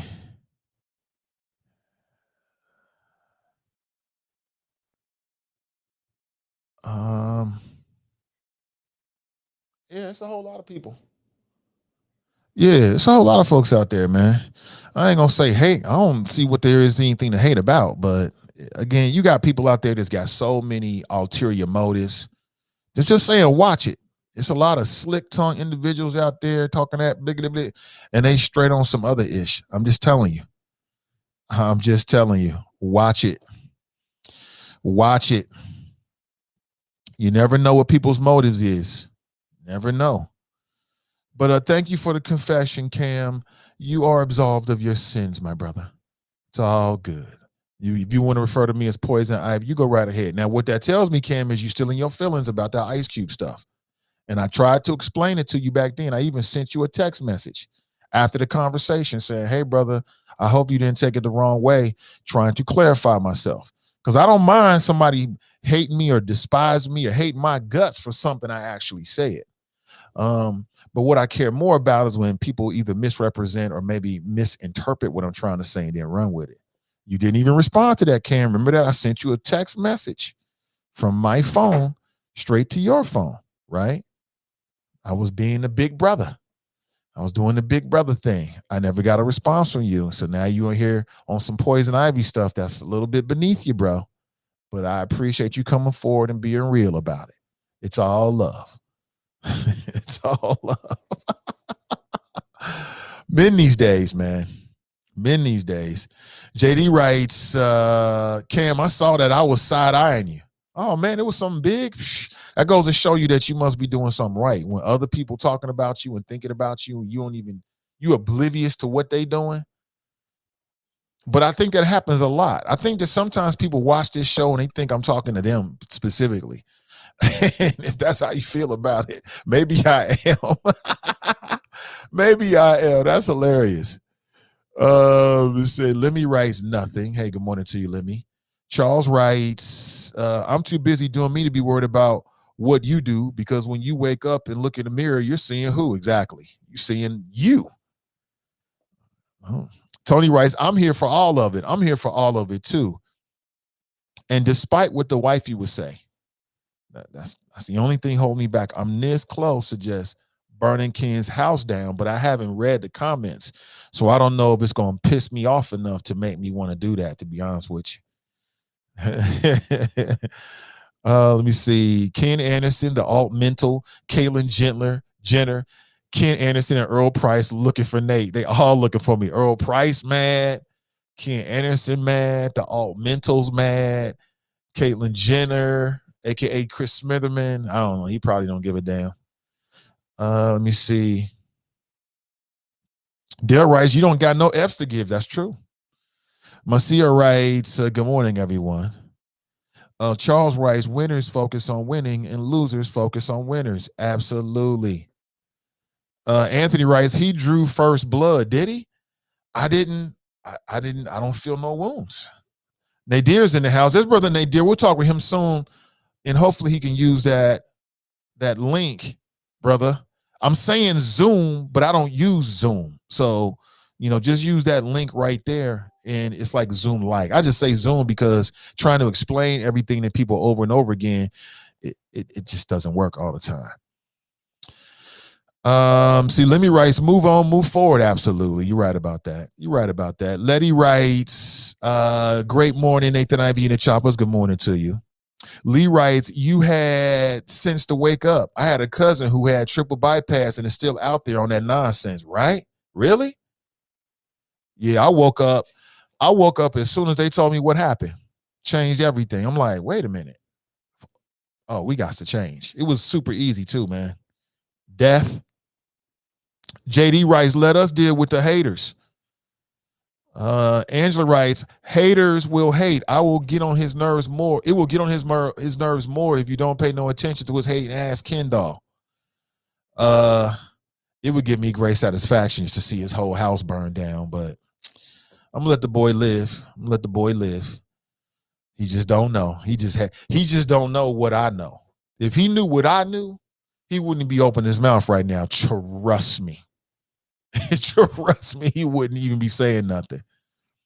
But people think the things they do in the dark remain in the dark. And they do not, Brother Ken. They do not. Get him, Nate. Cats need to learn to stay in their lane. Fame writes, what sport did he play overseas? Nobody plays football outside of North America. Smitherman has a black voter problem. Why is that Rainbow Bright kid even still alive? I didn't see that. So 6ix9ine is going back and forth with somebody in the streets. It's not a good look. Lee writes, heck, we need more voices like Nate out here. Oh, most def. Appreciate it. Nat writes, we 40 plus, I really don't care about the latest rapper beef, but to each their own. Right. I worked with Nadir at a telemarketer job in 1995. James writes, man has learned to accept the worst as a loss of materialistic items instead of fearing the loss of the unseen gifts given to them. Confidence, love, etc. We'll learn to remember to value these things again, one generation. Nadir writes, I'm ready, Nate. Okay, let's get it, Nadir. That was at 8:49. It was 10 minutes ago. I say OJ's in the house. He writes, good morning, Nathan and Choppa. It's TWE, the Wellburn Experience. So brother Nadir, if you're having a lot of issues, man, just give us a call, man. I really want to get that Zoom, though. That would be so dope if we could see into Ghana live on the Nathan Ivey Show this morning. But it is what it is. But I don't want to waste too much time. I want to make sure we get you in today, Nadir, if you're still listening. The law on your side, Nate. Stand your ground with that flow. Get him. I'm going to let the boy live until I read it. Yeah, because I mean, I'm playing for keeps. I ain't playing no games. So I'm let the boy live. Nate about to release the Kraken. He would be releasing the Kraken, trust me. Rachel writes, good morning, family. TNT writes, do it, Nate. The little devil right there. Oh, man. Cam writes, we need a beer summit. Yeah, let's do a beer summit, man. I don't drink beer anymore, but we can definitely do a beer summit, man. I'll buy you a beer and then get something. I'll just have some water. Anthony writes, huff and puff, Nate, blow his house down. So y'all want to fan the flames. I get it. I ain't mad at you. Kush writes, good morning, Nate and the Choppers. Good morning to you. April writes, man, live your life. You know better than to dwell on nonsense. Oh, okay. Thank you. Appreciate it. Wifey brought me some tea. Deshauna writes, it's ugly outside. So much ice on my car. Ish is thick. Absolutely. Cam writes, can I have my top fan badge now? LOL. Back now? Yeah, somebody. Okay, let me see if I can. I thought they were turned on already. So somebody was like, Nate, what happened to my badge? I didn't turn it off. Why would I turn the badges off? So let me double check on that after the show today and see if they are in fact on.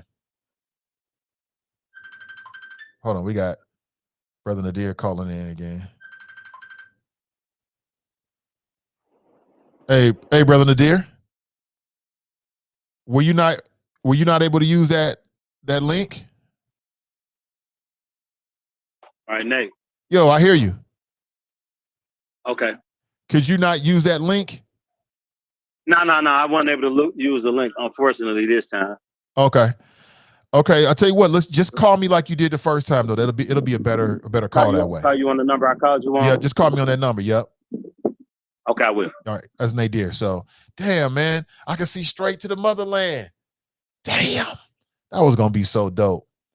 But he's gonna give us a call. I wanted to pull him on so you could actually see. It's like in the afternoon in Ghana. So I think it's like 1, 2 o'clock in Ghana right now. I think they're 5 hours ahead of us. So it's 2 o'clock right now in Ghana, Africa. But Brother Nadir, and a lot of people in Cincinnati know him. He's in Ghana right now. And I just thought it'd be dope to talk to a brother from Cincinnati that's in the motherland, that's in one of the countries on the African continent, and just give us his insights and his travels. But without further ado, we got Brother Nadir on the line right now. What's up, Brother Nadir? Praise be to God, the Lord of all the worlds, the creator of our minds, our hearts, and our souls, and this excellent life that we have.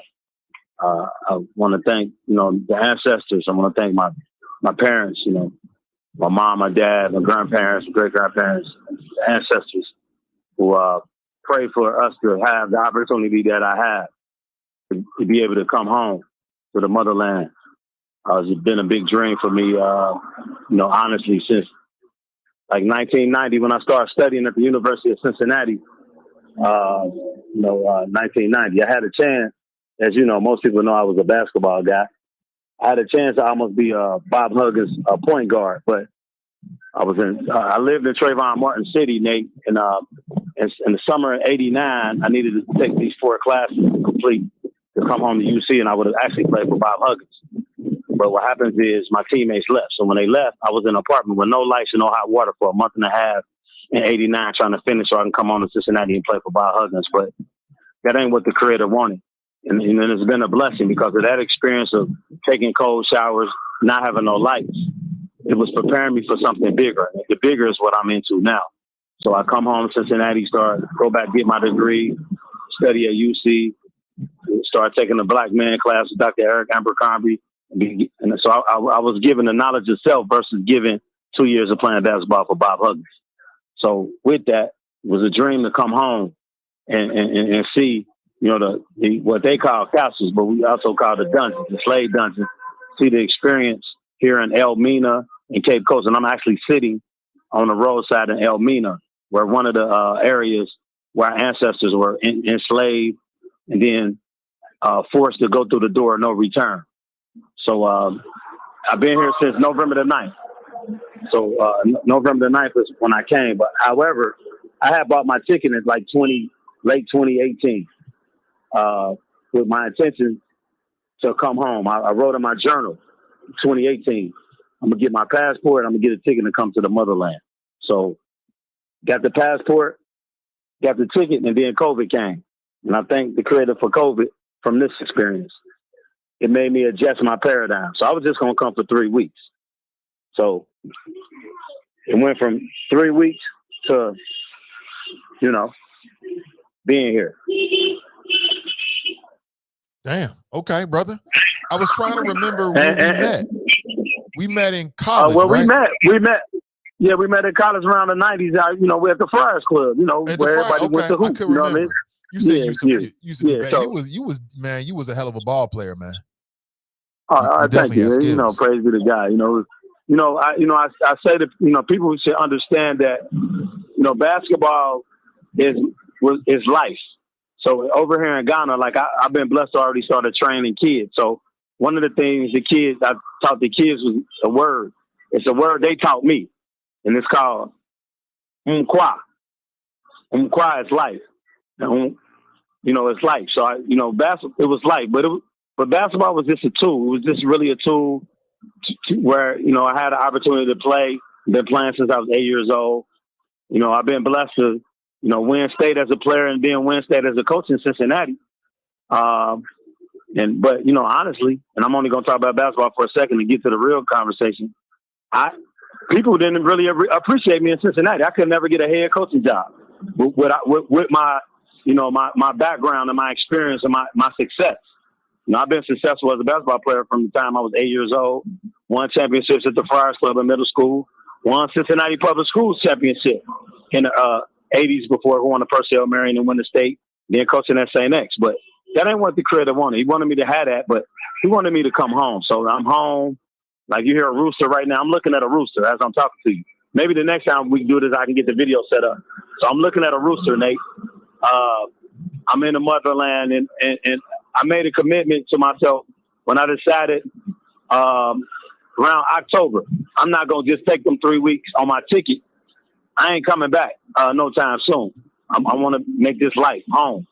So instead of using 3 weeks, I decided I'm coming. And it's a thing. Until you come here, you can read about it, but coming here is a whole nother experience that you have. It's a whole nother beautiful life experience that you have. Every individual who's blessed to come to the motherland, they have their own journey. So I have my own experience. And the beauty of it is deciding to stay. I'm learning so much about the people. I'm learning so much about myself. And I say to you right now, they got plane tickets under $800, $900. People could come. So it's not out of the scope. So let me share kind of how I started. So for people, so they'll know. So what you do is you get your passport. So once you get your passport, with COVID now, you have to get your visa online, which is kind of good. You just go online, you get your visa. Once you get your visa, you decide when you want to come. You get you a ticket. Then the other things you have to do that I did was you got to get a yellow fever shot. So I got the yellow fever shot, but instead of getting another shot, I took a malaria pill. Now, I did this in Dayton at the Dayton Health Department. It's very reasonable. It was way more reasonable and economical to go to Dayton and get it done versus Cincinnati because it would have been way expensive. So I probably spent under maybe $250 for the whole medical piece. My plane ticket was under $1,000. I paid $200 for a visa, so I got 4 years on my visa. Then what was the other thing? Then a COVID shot. You got to get a COVID shot 72 hours before you depart, and then you take another COVID shot. Not COVID shot. I'm sorry, COVID test. Then you take another COVID test once you get here at the airport in Ghana. So, under $1,800 for the whole thing. Way under, probably $1,200. I don't know, total math, but I'm here. And when you're here, Nate, our money is longer.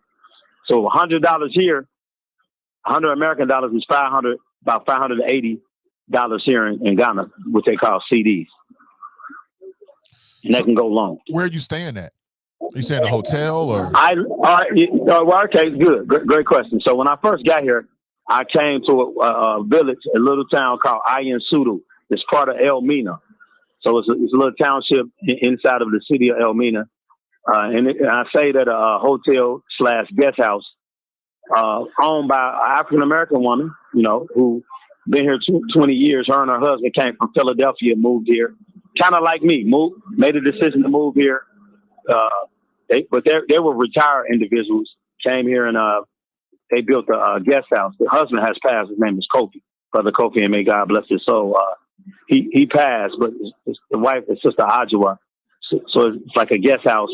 So I stayed there for like my first 2.5 weeks. So the amount of money I'm spending on the guest house is probably about, I would say to you, maybe $75 for a week. And that's including food. So damn. Yeah. And that includes food? Yeah, okay. So food and getting your clothes washed. Because they don't have ain't a whole bunch of laundromats here. People old school, they wash by hand, bro. They still wash by hand here. So what's that feel like? Parts. What's that feel like in terms of wearing the clothes? Does it feel differently? Not really. Not say the same. It ain't really no different. I will say to you though, the hand wash clothes and over here, don't nobody care nothing about it. Is your shirt wrinkled? Is your pants wrinkled? Do you got on mismatched socks? Nobody care nothing. They ain't judging none of that. They ain't paying attention to nothing. They ain't even paying attention to what you got on. They focusing on themselves. And they focusing on, are you a good human being? You know what I mean? And things of that nature.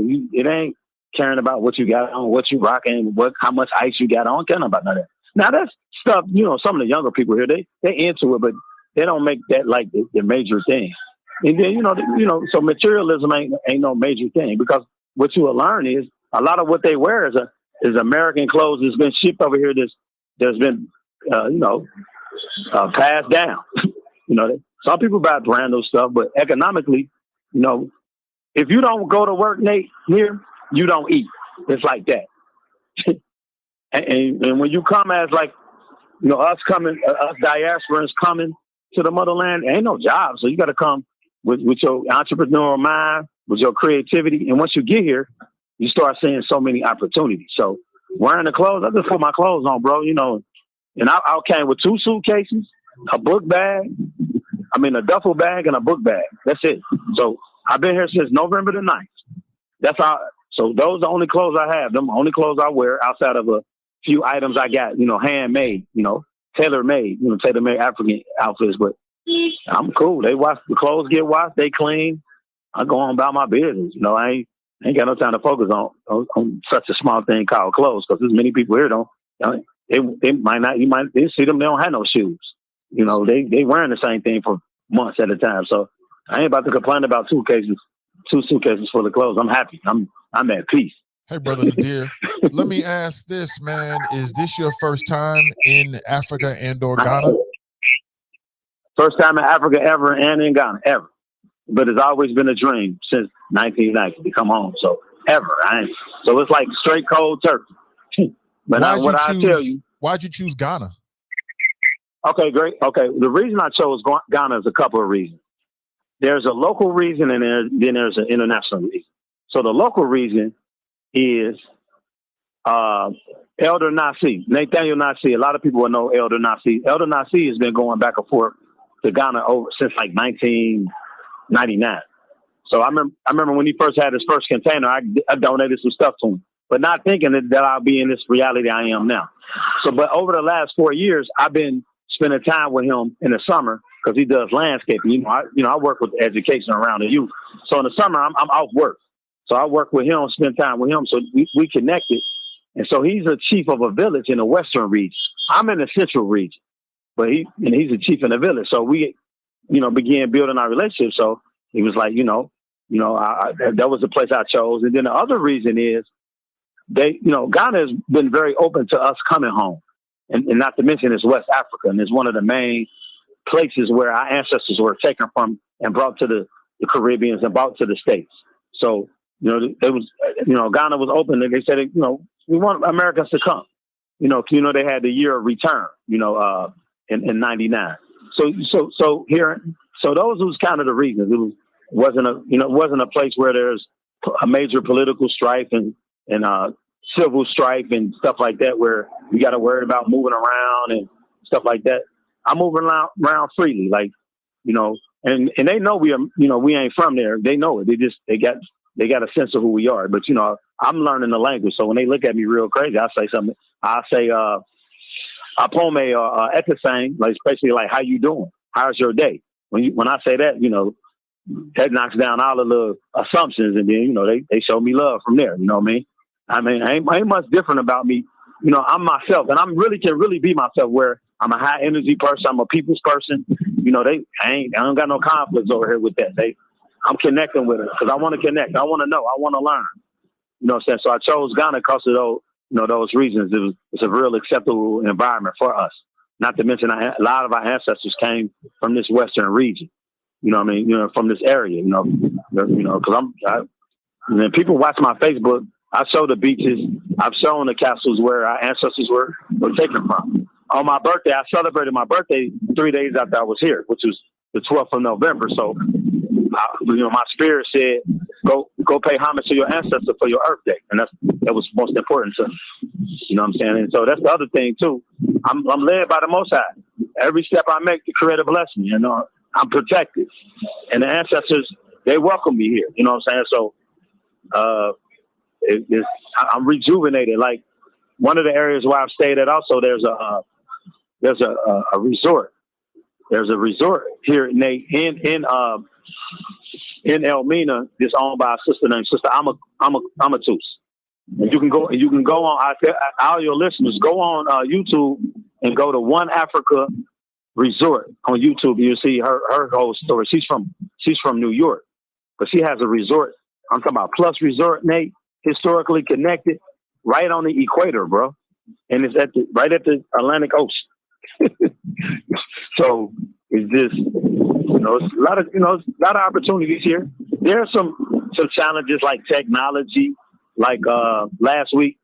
Until I now have an apartment here. So prior to last week, I took a week stand with a Ghanaian friend of mine. He's like a brother to me now, and he stays in the village. So the water went out, bro. So there wasn't no water in the village. So you had to, but they collect water during rainy season in these big old like tubs, like big like big baths. They ain't really baths. They're like big garbage cans, big containers. They're real big. They're plastics, and they collect water during the year because when they have moments where the water might go out in your area, you got to go get the water. Collect the water, as they say, fetch the water, Nate, and then take a bucket bath, bro. Take a bucket bath. So I've also been out east just to share with the people where it's called Acropone. It's actually where Sister Rita Marley, because Sister Rita Marley, which is who was married to Bob Marley, she lives here. So, and it's in the eastern region, up in the mountains up here. And I literally been over somebody's house who got a whole house with nice bathroom, nice kitchen, nice everything, but they don't have no plumbing. So the way they bathe, the way they do what they do is through the water that they collect. So somebody wants to know what about the nightlife in Ghana? Do they turn up? The nightlife, okay, right. Interesting experience for me. So the nightlife, and I want to give a shout out to my sister that's in the city, just bringing people over, Sister Nzinga Bird. So Nzinga Bird, she was here. Go to her page, just check out what she's doing. So it's an area called Osu, and it's spelled like Ohio State, OSU. It's an area called Osu, and that's more in the capital. So in the capital area, it's more city. What you find in the capital area is like the area I'm in right now, Nate. You hardly ever see anybody other than somebody that's melanated. When you see somebody non-melanated, they like a tourist and that kind of thing. But in the city, in the capital area, Accra, you start seeing a little bit more diversity from culturally because there's more corporations in the area and the airport is there. So the nightlife, this area called Osu is a hot spot for nightlife. Now, I say to the people who like to turn up, y'all ain't seen no turn up till you come over here. I celebrated, the New Year. It was some brothers that's from the States who also live here. One of the brothers is a Q. His name is Mo Cheatham. Mo Cheatham is another person on Facebook you can check out. So he had a rooftop New Year's Eve celebration nights plus at this hotel in Osu. Then I went from there because I want to experience and see. Went to this other spot, Nate. It took me back to the days of Mr. Kelly's when we used to go to Mr. Kelly's from 2:30 to 6 in the morning. We got there like 2. When I left at 6, it was still like 500-600 people in there. So they probably didn't leave at 8. So in Accra, you're gonna get an array of some nightlife. It's more city driven, and then it's to share with the people. In Osu, Mayweather has a hotel, and right across from his hotel, I always keep it 1,000. It's women who are actually prostituting themselves, like shamefully, unfortunately. You know what I mean? So because you got most of the Western cultural people who come into that area, so they have influenced that area. So because when they come here, they want to live like they back in the West. I want to live like how you're supposed to live in the motherland. So that's why I'm in the area I'm in. Well, I still got all the same amenities, water, soap, good food. I mean, where I'm out here in the villages, everybody grow their food. Ain't nobody growing no GMO bananas and pineapple and mango. Like this morning, I had pineapple, mango, ginger, groundnut. Groundnuts is like peanut that they make paste peanut butter out of. Groundnut, blended up into a smoothie, Nate. And the price of that smoothie would be about $2.50 in terms of when you go buy the fruit. Now, how often do you eat during the day? Do you eat like a smoothie every meal or? No. So like today, all right. So let's give you something. So today I had a smoothie. So yesterday afternoon, I had what they call palm oil soup with fish. So palm oil soup with fish with just like red sauce. All right, I had that, and then some bros. Then I was with some bros. They was eating fish and like a fufu or banku. So people know what fufu or banku. I had that. You eat regular. They got chickens here. They got turkeys. They got goat. They got pigs. I'm really like a pescatarian, kind of vegetarian, vegan type eater. So I try to maintain eating very healthy. So, but you can get it's all here. Whatever your interest is food wise. And then the vitamin D, you're getting vitamin D times 10,000. The sun is feeding you every day. And it's feeding you in a different kind of sun than we got over there. This sun don't wear you down. This sun energizes you like you plugged into electric socket. So So right now, Nate, I know this gonna make you laugh. I'm still outside hooping like I was at the Friars. I hoop with young cats. And I'm 52. You know, I was going to ask you that, man. I mean, so what do you do all day? You've been there. You're past. Are you still in tourist mode, or what mode are you in right now? Like, what's a day like for you? Okay, I'm glad you're one of the best interviewers in the world. Let me share this with you. I'm glad you asked that question that way. First, I came here. I came here. I'm not a tourist. I was never a tourist. I have a right to be here. This is my ancestral right. My bloodline is from my ancestors from here. So I never even came with that thought process, first and foremost. And that's the thing for our people we need to understand. I done met Ghanaians. Actually, I got on my Facebook where I did a live with a brother. He say, Nadir, tell your brother, black brothers and sisters in America, quit coming over here acting like tourists. This is their home. He said the white people will come and stay in the villages and be around us, where the blacks will go. They want the same life they had at home, the plus. And ain't nothing wrong with having a plus, though. I ain't gonna say that. But if you really want the real experience, when you come, get in touch with me. I'll show you some real stuff that you would never experience. I'm experiencing things that people who've been here 20 years haven't experienced, Nate, in my short period of time. So didn't have that mindset. Then secondly, the blessing of how I organized my economics before I came.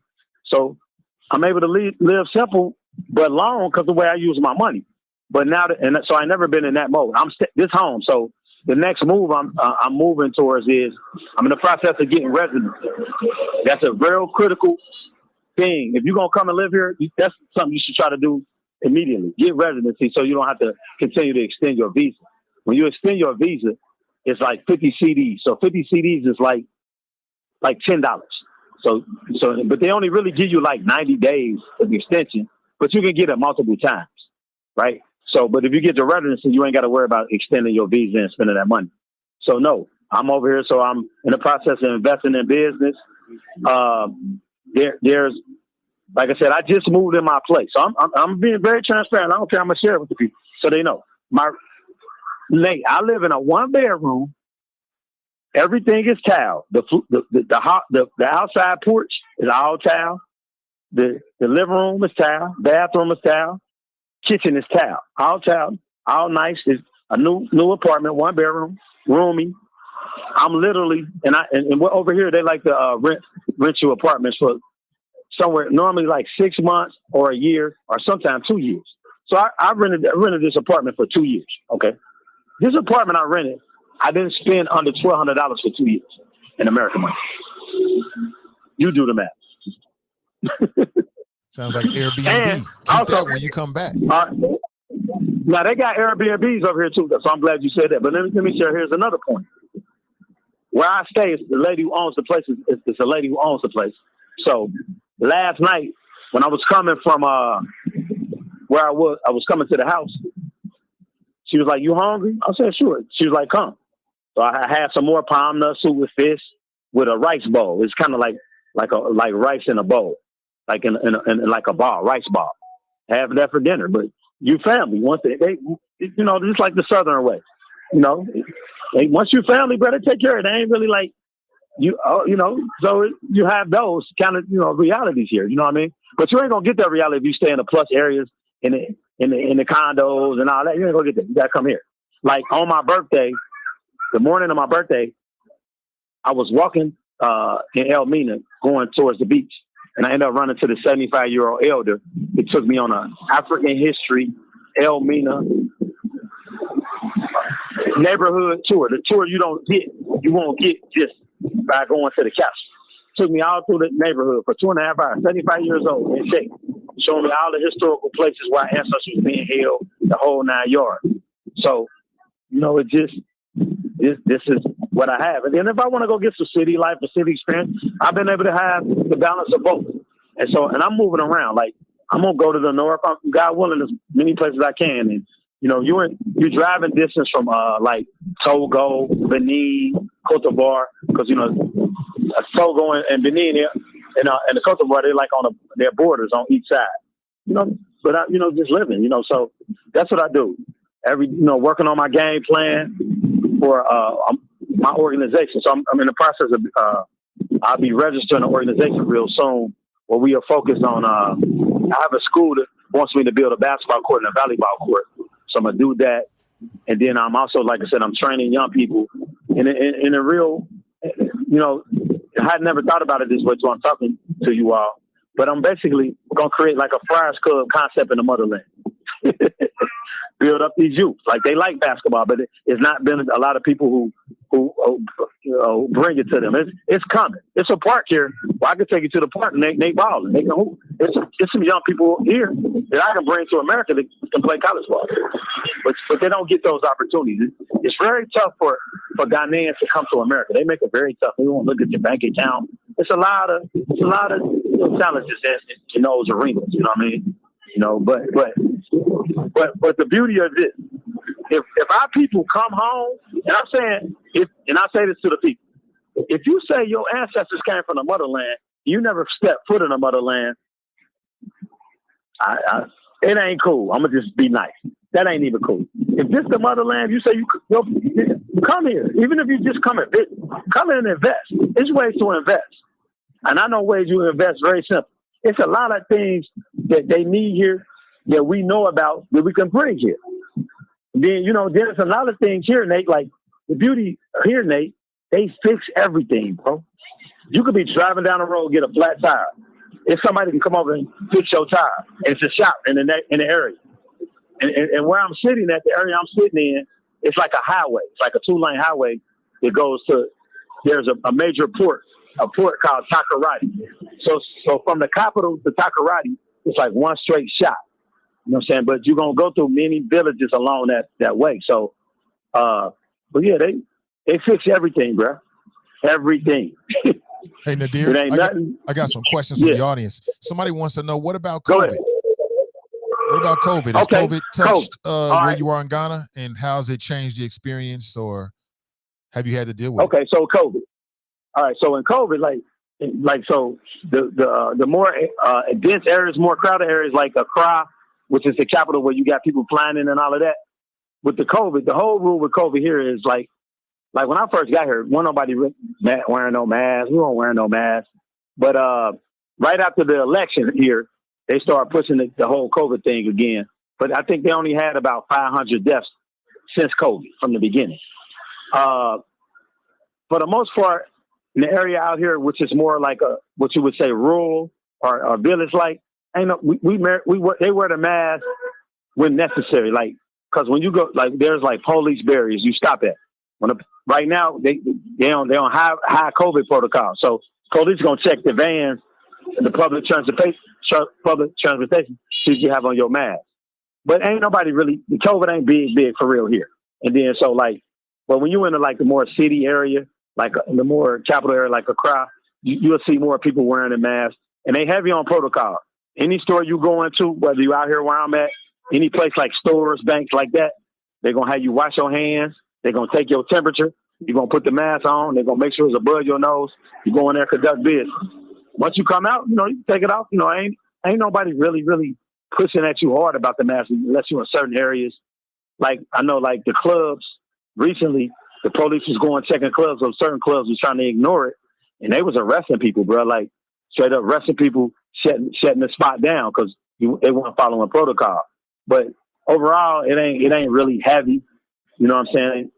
You know, people, you know, we melanated, and then it's sun. Like, based on what also made me make my decision to come when I came was, I understand it was when it got cold, it was gonna be shutting us down in Cincinnati. I don't want to be shut down, and I ain't want to be in no snow. So I got out of here, and so here I am. I'm running around, walking around every day free. Ain't no curfews here. You know, they ain't curfewing you. You know, it's just certain areas where it's more tightly knit, more higher populations. They kind of push the protocols a little more, but overall, nah. You know, people got their masks because, you know, as they travel. So when you travel, public transportation is these little taxis and their minivan. So, you know, when you stop at the little police barriers, people just make sure they have their mask on. But, you know, if they say if vitamin D is supposed to be something that helps us fight COVID, then COVID getting burnt up over here because the sun is beaming every day. So, one question from the audience. Somebody wants to know, hold on a minute back here. So many questions.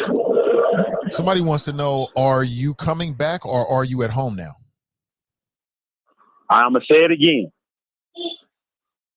I'm at home.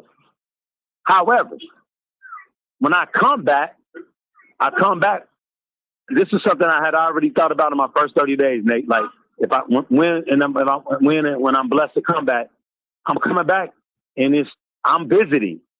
I'm not staying. And I'm coming back, to continue to empower in that environment, check on mama, check on my siblings, check on everybody that's good. But I'm returning home like short windows. I don't want to stay in America ever again unless something major happen over here. No, never.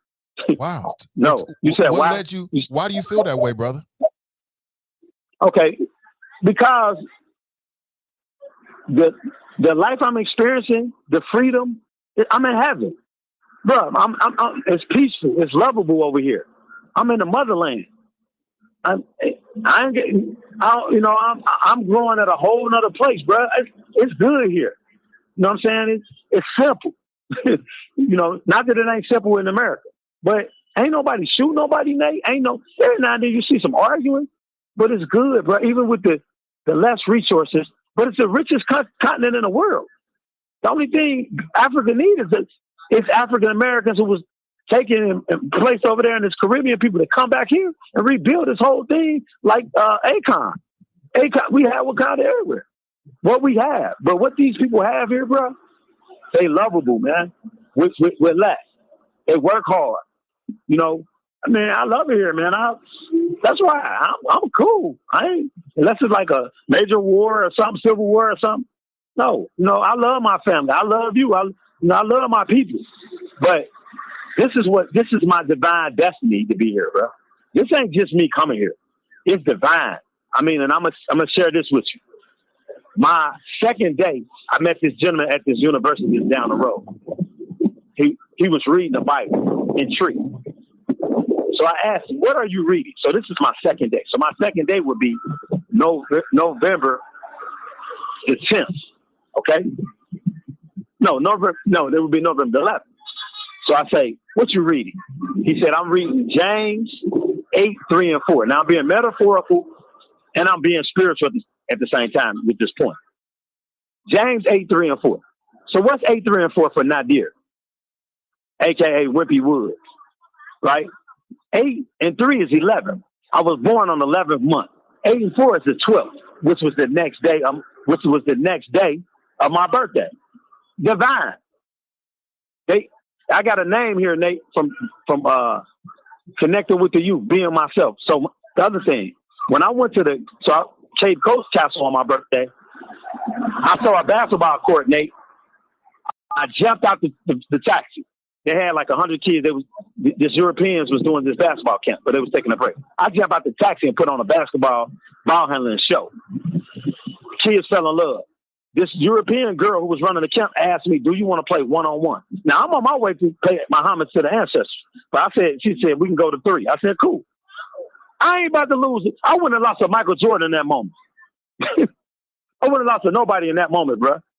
The European girl wanted to play me in one-on-one. She was a college player. I didn't lose. Made her look bad. And the kids fell in love with me. So the next week I went back and played. When I went back and played, I told them Saturday I'm gonna have a training at this court. It's called Victoria Park. It's a park called Victoria Park. It's right around the corner from the Cape Coast Capsule Dungeon. I had 20 kids show up at like 8 o'clock in the morning just because of what I did. 20. Now I train them. I got a name. They call me Coach One. So all around this area, people who know me, they say Coach One. So why would I? I'm cool. I'm gonna build up here, and I'm global. What I'm doing here is gonna impact there because in a real short period of time, I'll launch my YouTube channel and all that. You know what I'm saying? So, but come home, come and visit, come and see it, come and bring some of your money, and you can be investing over here. Because maybe when you retire, you just come over here and get you some land. You know what I mean? You can get you some land, Nate, over here for about an acre, for maybe about $700-800. Just got great soil that might already got pineapples growing, plantains growing, cassava growing. you know. So I'm cool, bro. I'm good. Which leads me to my next question, Nadir. And again, if you just turned in, Brother Nadir is in Ghana from Cincinnati. We met at the University of Cincinnati. I heard about his travels, and I thought it could be an interesting conversation. So I appreciate the time you're spending with us. But and then Nate, if you could do this real quick, yeah. I also say Wimpy Woods, because most people know Wimpy Woods. Wimpy Woods. We say Wimpy Woods. Wimpy So when I ran for city council in 2005, Wimpy Woods, like Tiger Woods. When I ran for city council in 2005, if I'd have used Wimpy Woods, I would have actually got in one of them seats. I used Nadir. Nadir came in Nadir. Yeah. So they know Wimpy Woods. People are already saying it inside the chat room. They're like, yeah, I know Wimpy. I want to know Wimpy. So Wimpy Woods, I just want to know, man, what's been, and you might have just told us, but what's been your most emotional moment? You know, what's been that moment for you since you've been in the motherland? Okay. It's been several, but I would say probably the first most emotional moment was when the man name was John, who was reading the Bible. I call him John the Baptist. So when he gave me the scripture, and being that I'm a student and a brother of Imam Warif bin Muhammad, and the way Imam Muhammad taught us, make connections. So the next day, celebrate my birthday in the motherland and going and paying homage to our ancestors, bro. And when I went in Cape Coast Castle, and there's an area when you go in the castle where they have a altar, and connecting with the ancestors at the altar, bro. And then seeing what our ancestors went through.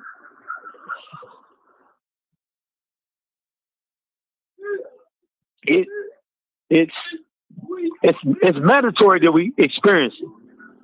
And then they going through the door of no return that our ancestors went through, and most of them didn't get to return. Going through it. So I actually told the guy, let me open that door. So I opened the door. And then on the way back, I pushed through like I'm kicking through the door of return. And it was a brother with me here from Texas. He took pictures.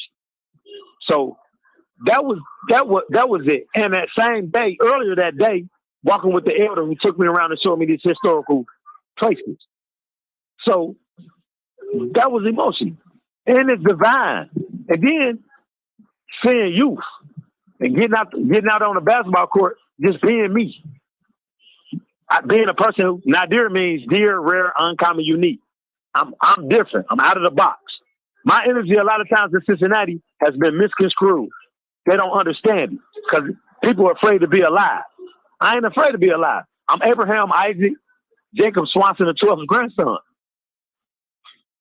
I don't have no other choice. So that, bro, you know, being here, like being able to understand the opportunities now. I mean, so, but that was one of the most, you know, emotional moments, you know, going to that altar, bro, and paying homage to the ancestors, feeling the ancestors, feeling our sisters being mutilated by the European, and just seeing, and then seeing the strength of our people here, you know, women 60 years old with something on their head selling because they got to sell whatever they gonna sell to eat. You know, I mean, so it's beautiful, bro. We powerful. We come from something special, right from here, and we should come and see it. Yeah, we go to Vegas, we go to LA. Save your money and bring your kids to the motherland. We go everywhere else. It's the same amount of money for real, but you're able to see where your ancestors came from, and then they need us here because they'd have tricked them to colonize them mentally. So a lot of them don't even understand the whole historical story of us. That's why the more we come, the better we'll connect and impact this whole continent. Because the Chinese over here, and they invest, but we ain't investing. And we should. And you're going to be able to take less of your money and have a higher investment. I mean, so, you know, I don't know no other way, bro. This is what God led me to. I'm on a God mission. I ain't on my mission. I'm on God mission. For those who don't know, Brother Nadir, talk more just a little bit about the door of return, the door of no return. No return. What's the significance of that? So the door of no return. So and I'm gonna use the word castle, but really it's a dungeon. So it was a castle. So what you have is you had the English, the British, and then you had what was first the Portuguese. You know, they would build these castles, and then you also had the Dutch. So what was happening is here, Nate, Elmina and Cape Coast used to be called the Gold Coast. They literally had gold on the shore. So the European came over through missionaries, and what they told our people, we're gonna show you God. Now, I'm educating our folk. When you look at the people who are Catholic, the Catholic priests, the reason they wear those big old robes, they used to use those robes to steal the gold from our ancestors. So they'd be out right on the shore and take the gold and put it inside them big old robes in the inside, and then tell them to close their eyes and they pray for them, right? So in a castle, our ancestors would go through major mistreatment, but then there's a door, and some of the doors are very small, like it's probably like 2-3 feet in height. And when you go through that door, it's the ships was waiting on you. It's right. The ships is waiting on you, right there. As soon as you go through that door no return. Our ancestors didn't return. They didn't even know where they were going. And what I learned by being here, our ancestors really walked like 300 miles to even get to the shoreline to be put in these castles, Nate. Like 300 miles, bro. It wasn't no short distance walks. Their ancestors when they was being enslaved. Some of them were, some of them weren't.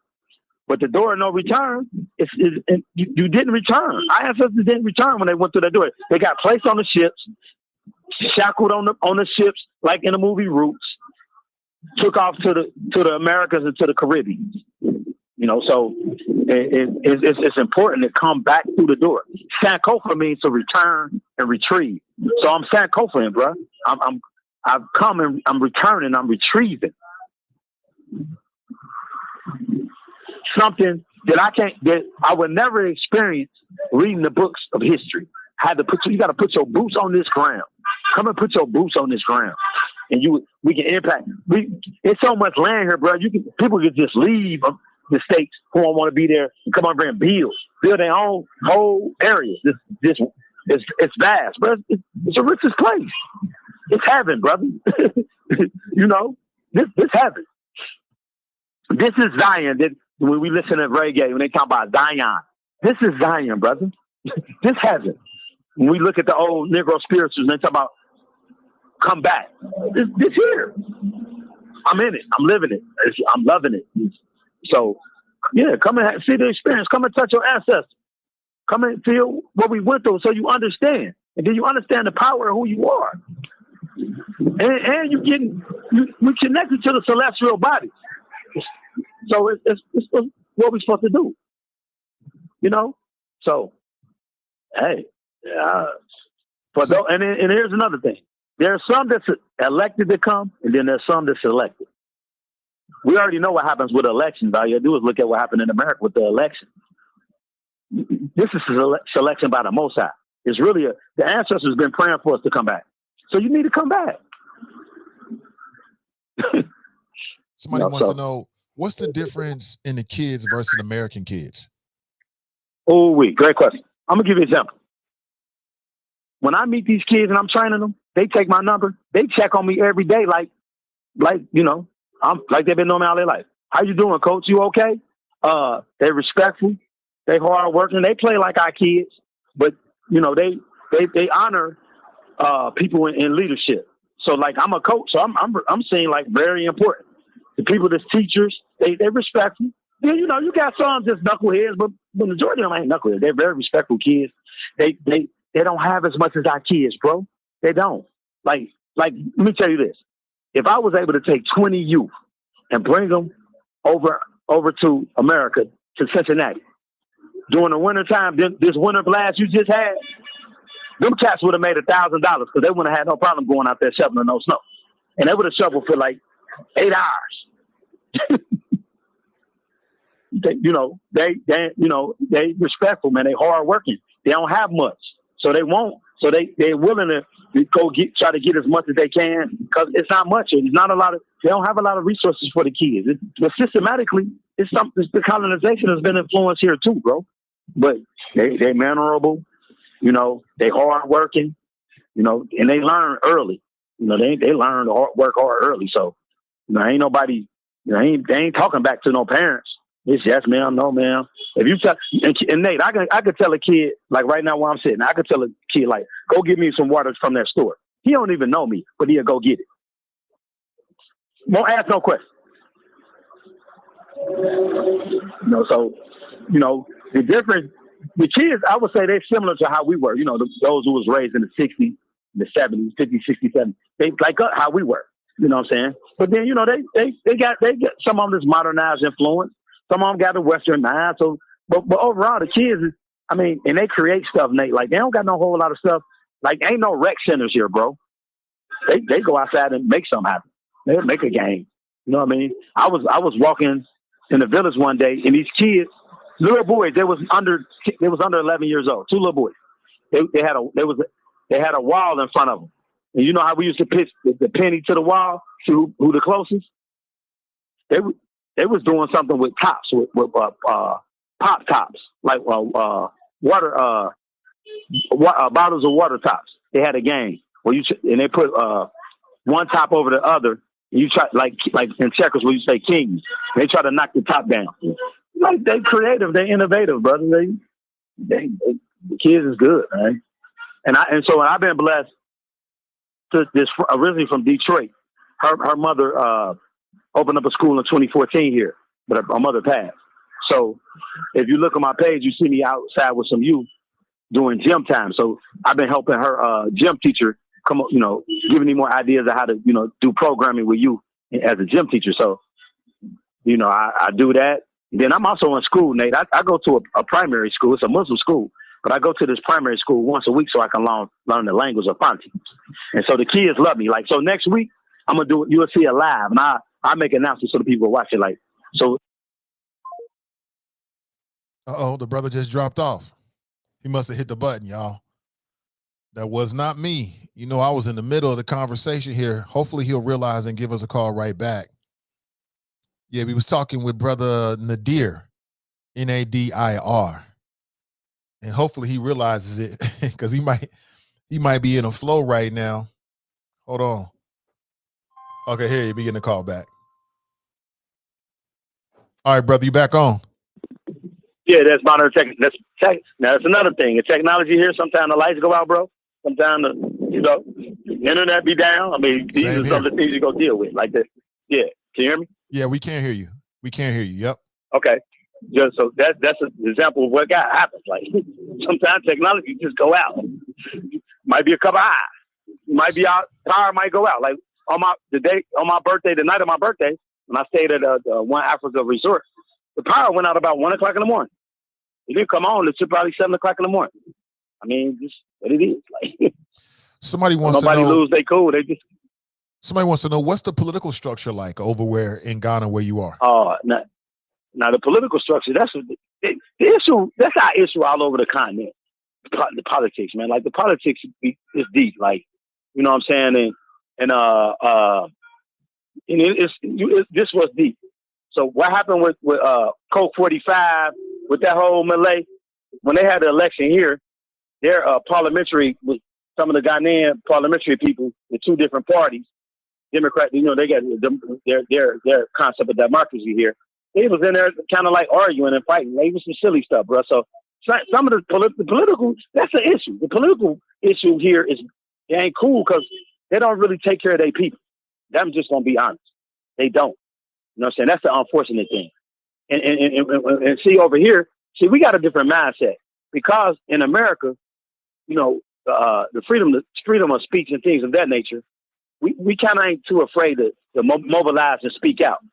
See, in developed areas like in the continent, certain places, they don't want to speak out because what happens, the president uses the police and the military as like, they're henchmen. Like, so you speaking out too much, you might end up getting fired on. You know what I'm saying? So that's another thing. Us coming here, teach them how to mobilize and advocate for themselves in a way that they don't get harmed. But so the political piece, they don't, like I said, the president he made an announcement about us coming back, but that whole political thing, you got to really study it and see it for what it is globally in terms of just in the continent, how the game is being played, how the Western influence has always impacted what happens in Africa and in Ghana. But for the most part, it's about the people. Like in the villages, you still got chiefs and things like that. So in the villages, the chiefs and the Queen Mother, they run things. So they have a lot of influence here. You know what I mean? But they don't bother you. Nobody really bother you. It's just that, like when me trying to get my extension, when I went to immigration, they took me through some changes that I wasn't supposed to go through. But I'm gonna go through some changes along this great journey. Anybody great they had to go through something. So I ain't tripping. Like I'm gonna be here. So the most I will make a way. But politically, it could be interesting. This is something you got to view. You know what I'm saying? Real quick, Brother Nadir, you mentioned it earlier, but I want to get your thoughts about it because I've read about it. I've seen Akon talk about it on YouTube channels like Vlad TV, and that's the influence of the Chinese. So in Ghana, can you see it? Yeah. And if so, can you speak about it? Because I keep hearing about it. Yeah. Well, this is what I'm gonna say. There's an area I ain't been to yet where the Chinese has got like crazy. This one area they gave a Chinaman gave him a chief position, like tripping. Don't get no chief in no village, Chinese.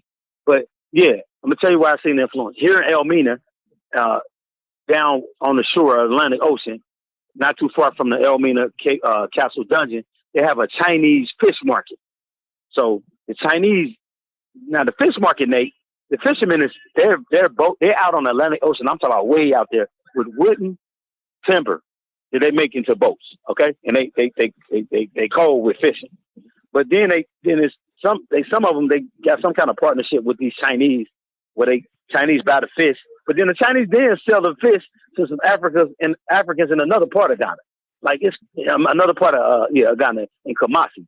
So that kind of thing. And then there's an area. It's probably about where I'm sitting at right now. It's probably about 35-minute drive. They're doing some development, and they do this mining in the bush.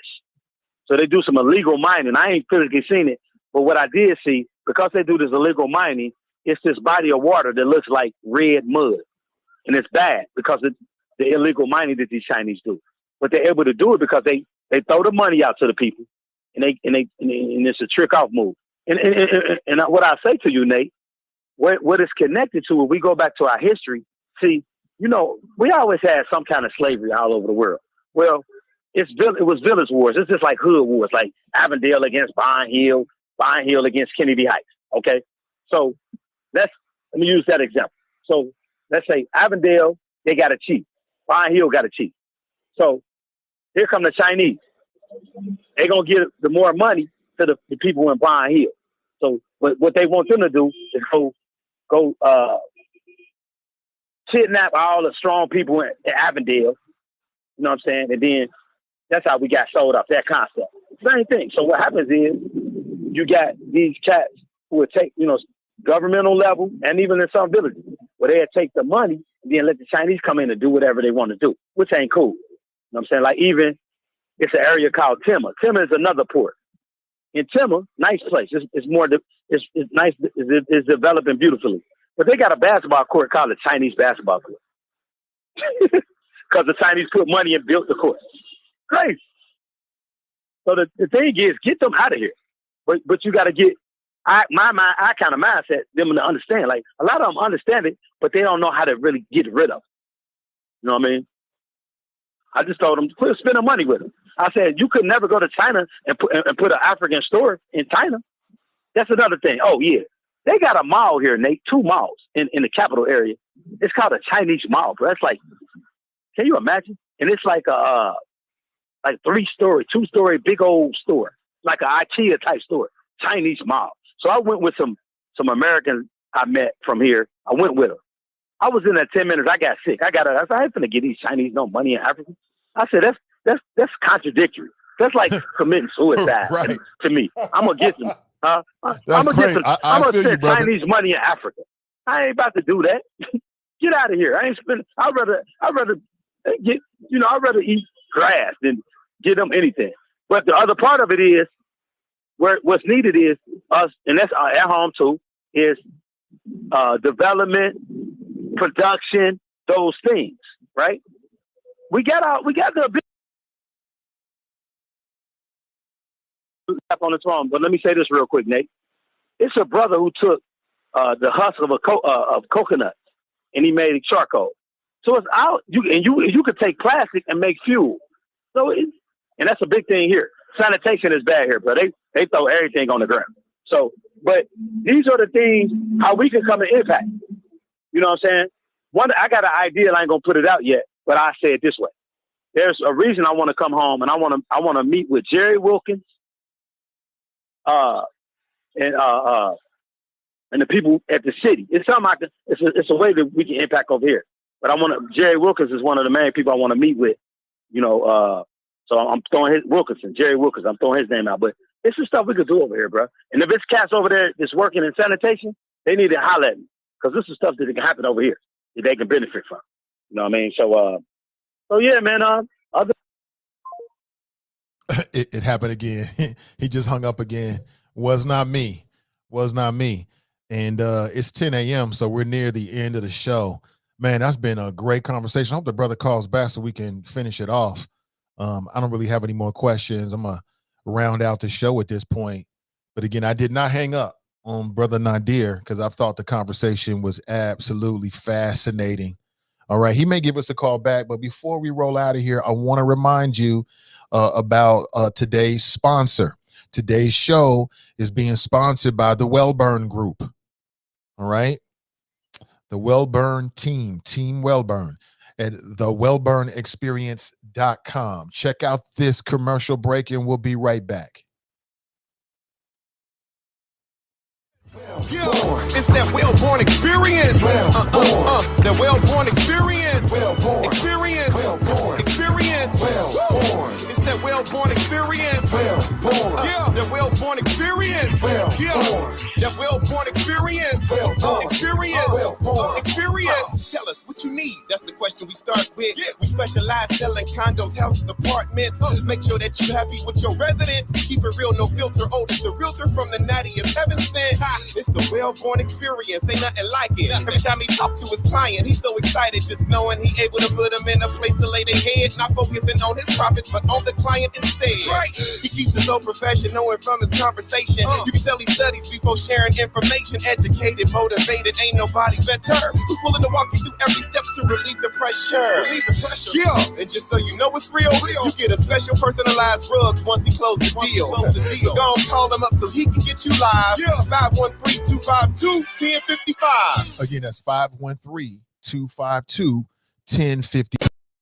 That's the Wellburn experience. All right. So we got brother Nadir. Hey, Nadir, you back on, brother? Yeah. What I had to do this, so I'm giving you something about technology. So you got to buy your minutes over here, bro. So my minutes went out, right? So what I did, I'm sitting next to a booth where you buy your minutes. So I just went over there. I paid $2, $2 American dollars, which is 10 CDs or less than 10 CDs. I paid probably $1.50 for buy some more minutes, but it's called 10 CDs is the money. So the money is called CDs. So yeah, that's how it works here. You buy your minutes. If you can, man, be dope. If you can snap a couple pictures where you are right now and send them to me, man. I want to put this out as its own podcast so everybody can hear the conversation. All right. Yeah, I can do that. Hold on, Nate. Hold on one second. All right, cool. You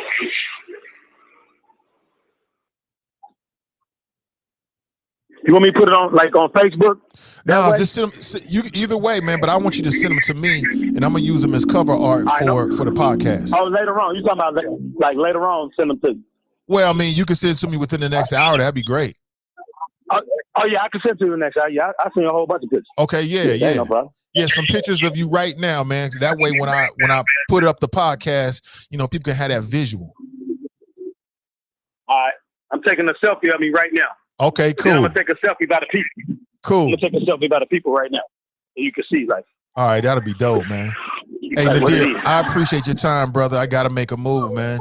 But let's stay connected for sure. Let's do this again before you come back. Okay, no problem, for sure. And I'm gonna say to all my people in the city, I love y'all. Thank you for all of those who have helped me grow and continue to progress and come together and be great like our ancestors prayed for. Appreciate you, brother. Take it easy. That's brother Nadir that is in Ghana right now. And people were like, well, how can I find him on Facebook? Let's make sure I spell his first name correctly. ISHAQ. IS as in Sam, HAQ. Nadir, Nadir. And you can follow him if you like on Facebook and connect with him in his travels. I thought that was fascinating conversation. I wish we could have got that visual up, but I thought it was a fascinating conversation. I thought he did a great job of just explaining in very vivid detail his experiences and what he's seen.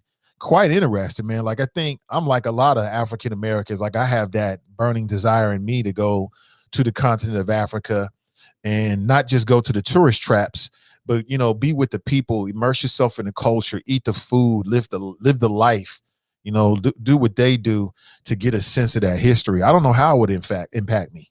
I don't know how I would feel. But the brother, I thought it was a very inspiring interview. So I appreciate it. Cole writes, that commercial is dope. Yep. I did not have a hand. My only job in that is just putting it out. I did not produce it. But whoever did, props to them. Props to them. Hits all the marks. Lee writes, keeps these flows going, Nate. Tell your haters to catch up. Kush writes, superlative flows. Tracy writes, Coach Nadir. Hashtag coach or $ Coach Nadir.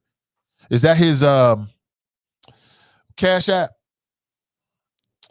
Cole writes, what's his contact info? Well, you can find him on Facebook. ISHAQ NADIR. You know, from Cincinnati. Like, we met. He's right. The Friars Club dude was super tight, man. Super tight skills. Crazy on the basketball court. Crazy. Way better than me. And I mean, I can't remember any individual games. I just know we played a couple of games. I don't know what happened. But super tough on the court. Super good competitor. I had forgotten his background by winning, you know, championships here in the city. I mean, just remember him ball. I wouldn't doubt it. The brother was super talented. So again, I made a lot of great connections with the brothers, man, over at the Friars Club, man. Lifelong connections. Like I said, just opened my eyes to a whole new world of physicality and being good at basketball. I mean, it was super fun. Nothing like being with all the fellas, man. Everybody yoked up, walking around like the 300. Everybody's body on fleek, game on fleek. You just competing, man to man. Great times in my life. A lot of people. Yep, that's his name. That's him right there. Yep. Hey, Cole, what's up, brother? Yeah, glad you liked it. Yeah, he made it incredible. I mean, I just figured it could be a good end of conversation. Glad people got something out of it. Just a step away from what we normally talk about topics. We'll do all of that. Like I said, this show will never just be about straight politics. That'll always be a lot of what we talk about because it's relevant. But this show is about people, politics, and pleasure. In particular, Black people, Black politics, and Black pleasure. It is what it is.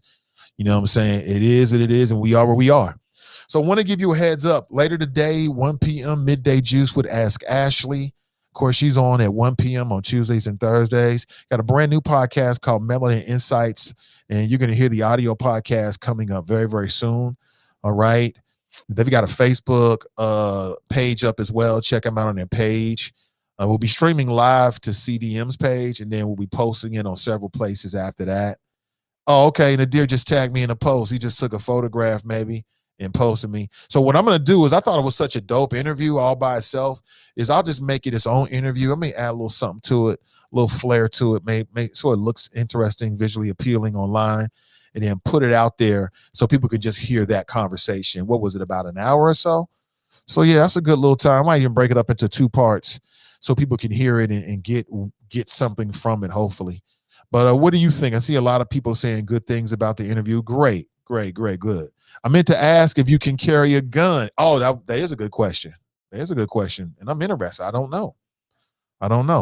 Thank you, Sandra. Hey, listen, thanks for being here, everybody. Have a beautiful and blessed rest of your day. All right. Stay focused out there. Stay winning out there, whatever you're doing. Stay focused on your job, on your grind. I'll be back with you hopefully and better than ever tomorrow morning at 7:30 a.m. You never know who we might be talking with. You never know. You never know. I've got several invitations out that I think you might find interesting, and we shall see. One in particular, I know if it comes through, you're going to love, and I'm looking forward to it. So again, keep your eyes on CDM. Thank you for being here. Have, as I said earlier, an excellent rest of your day, and we'll talk real soon. I'm Nathan Ivy, and I'm out.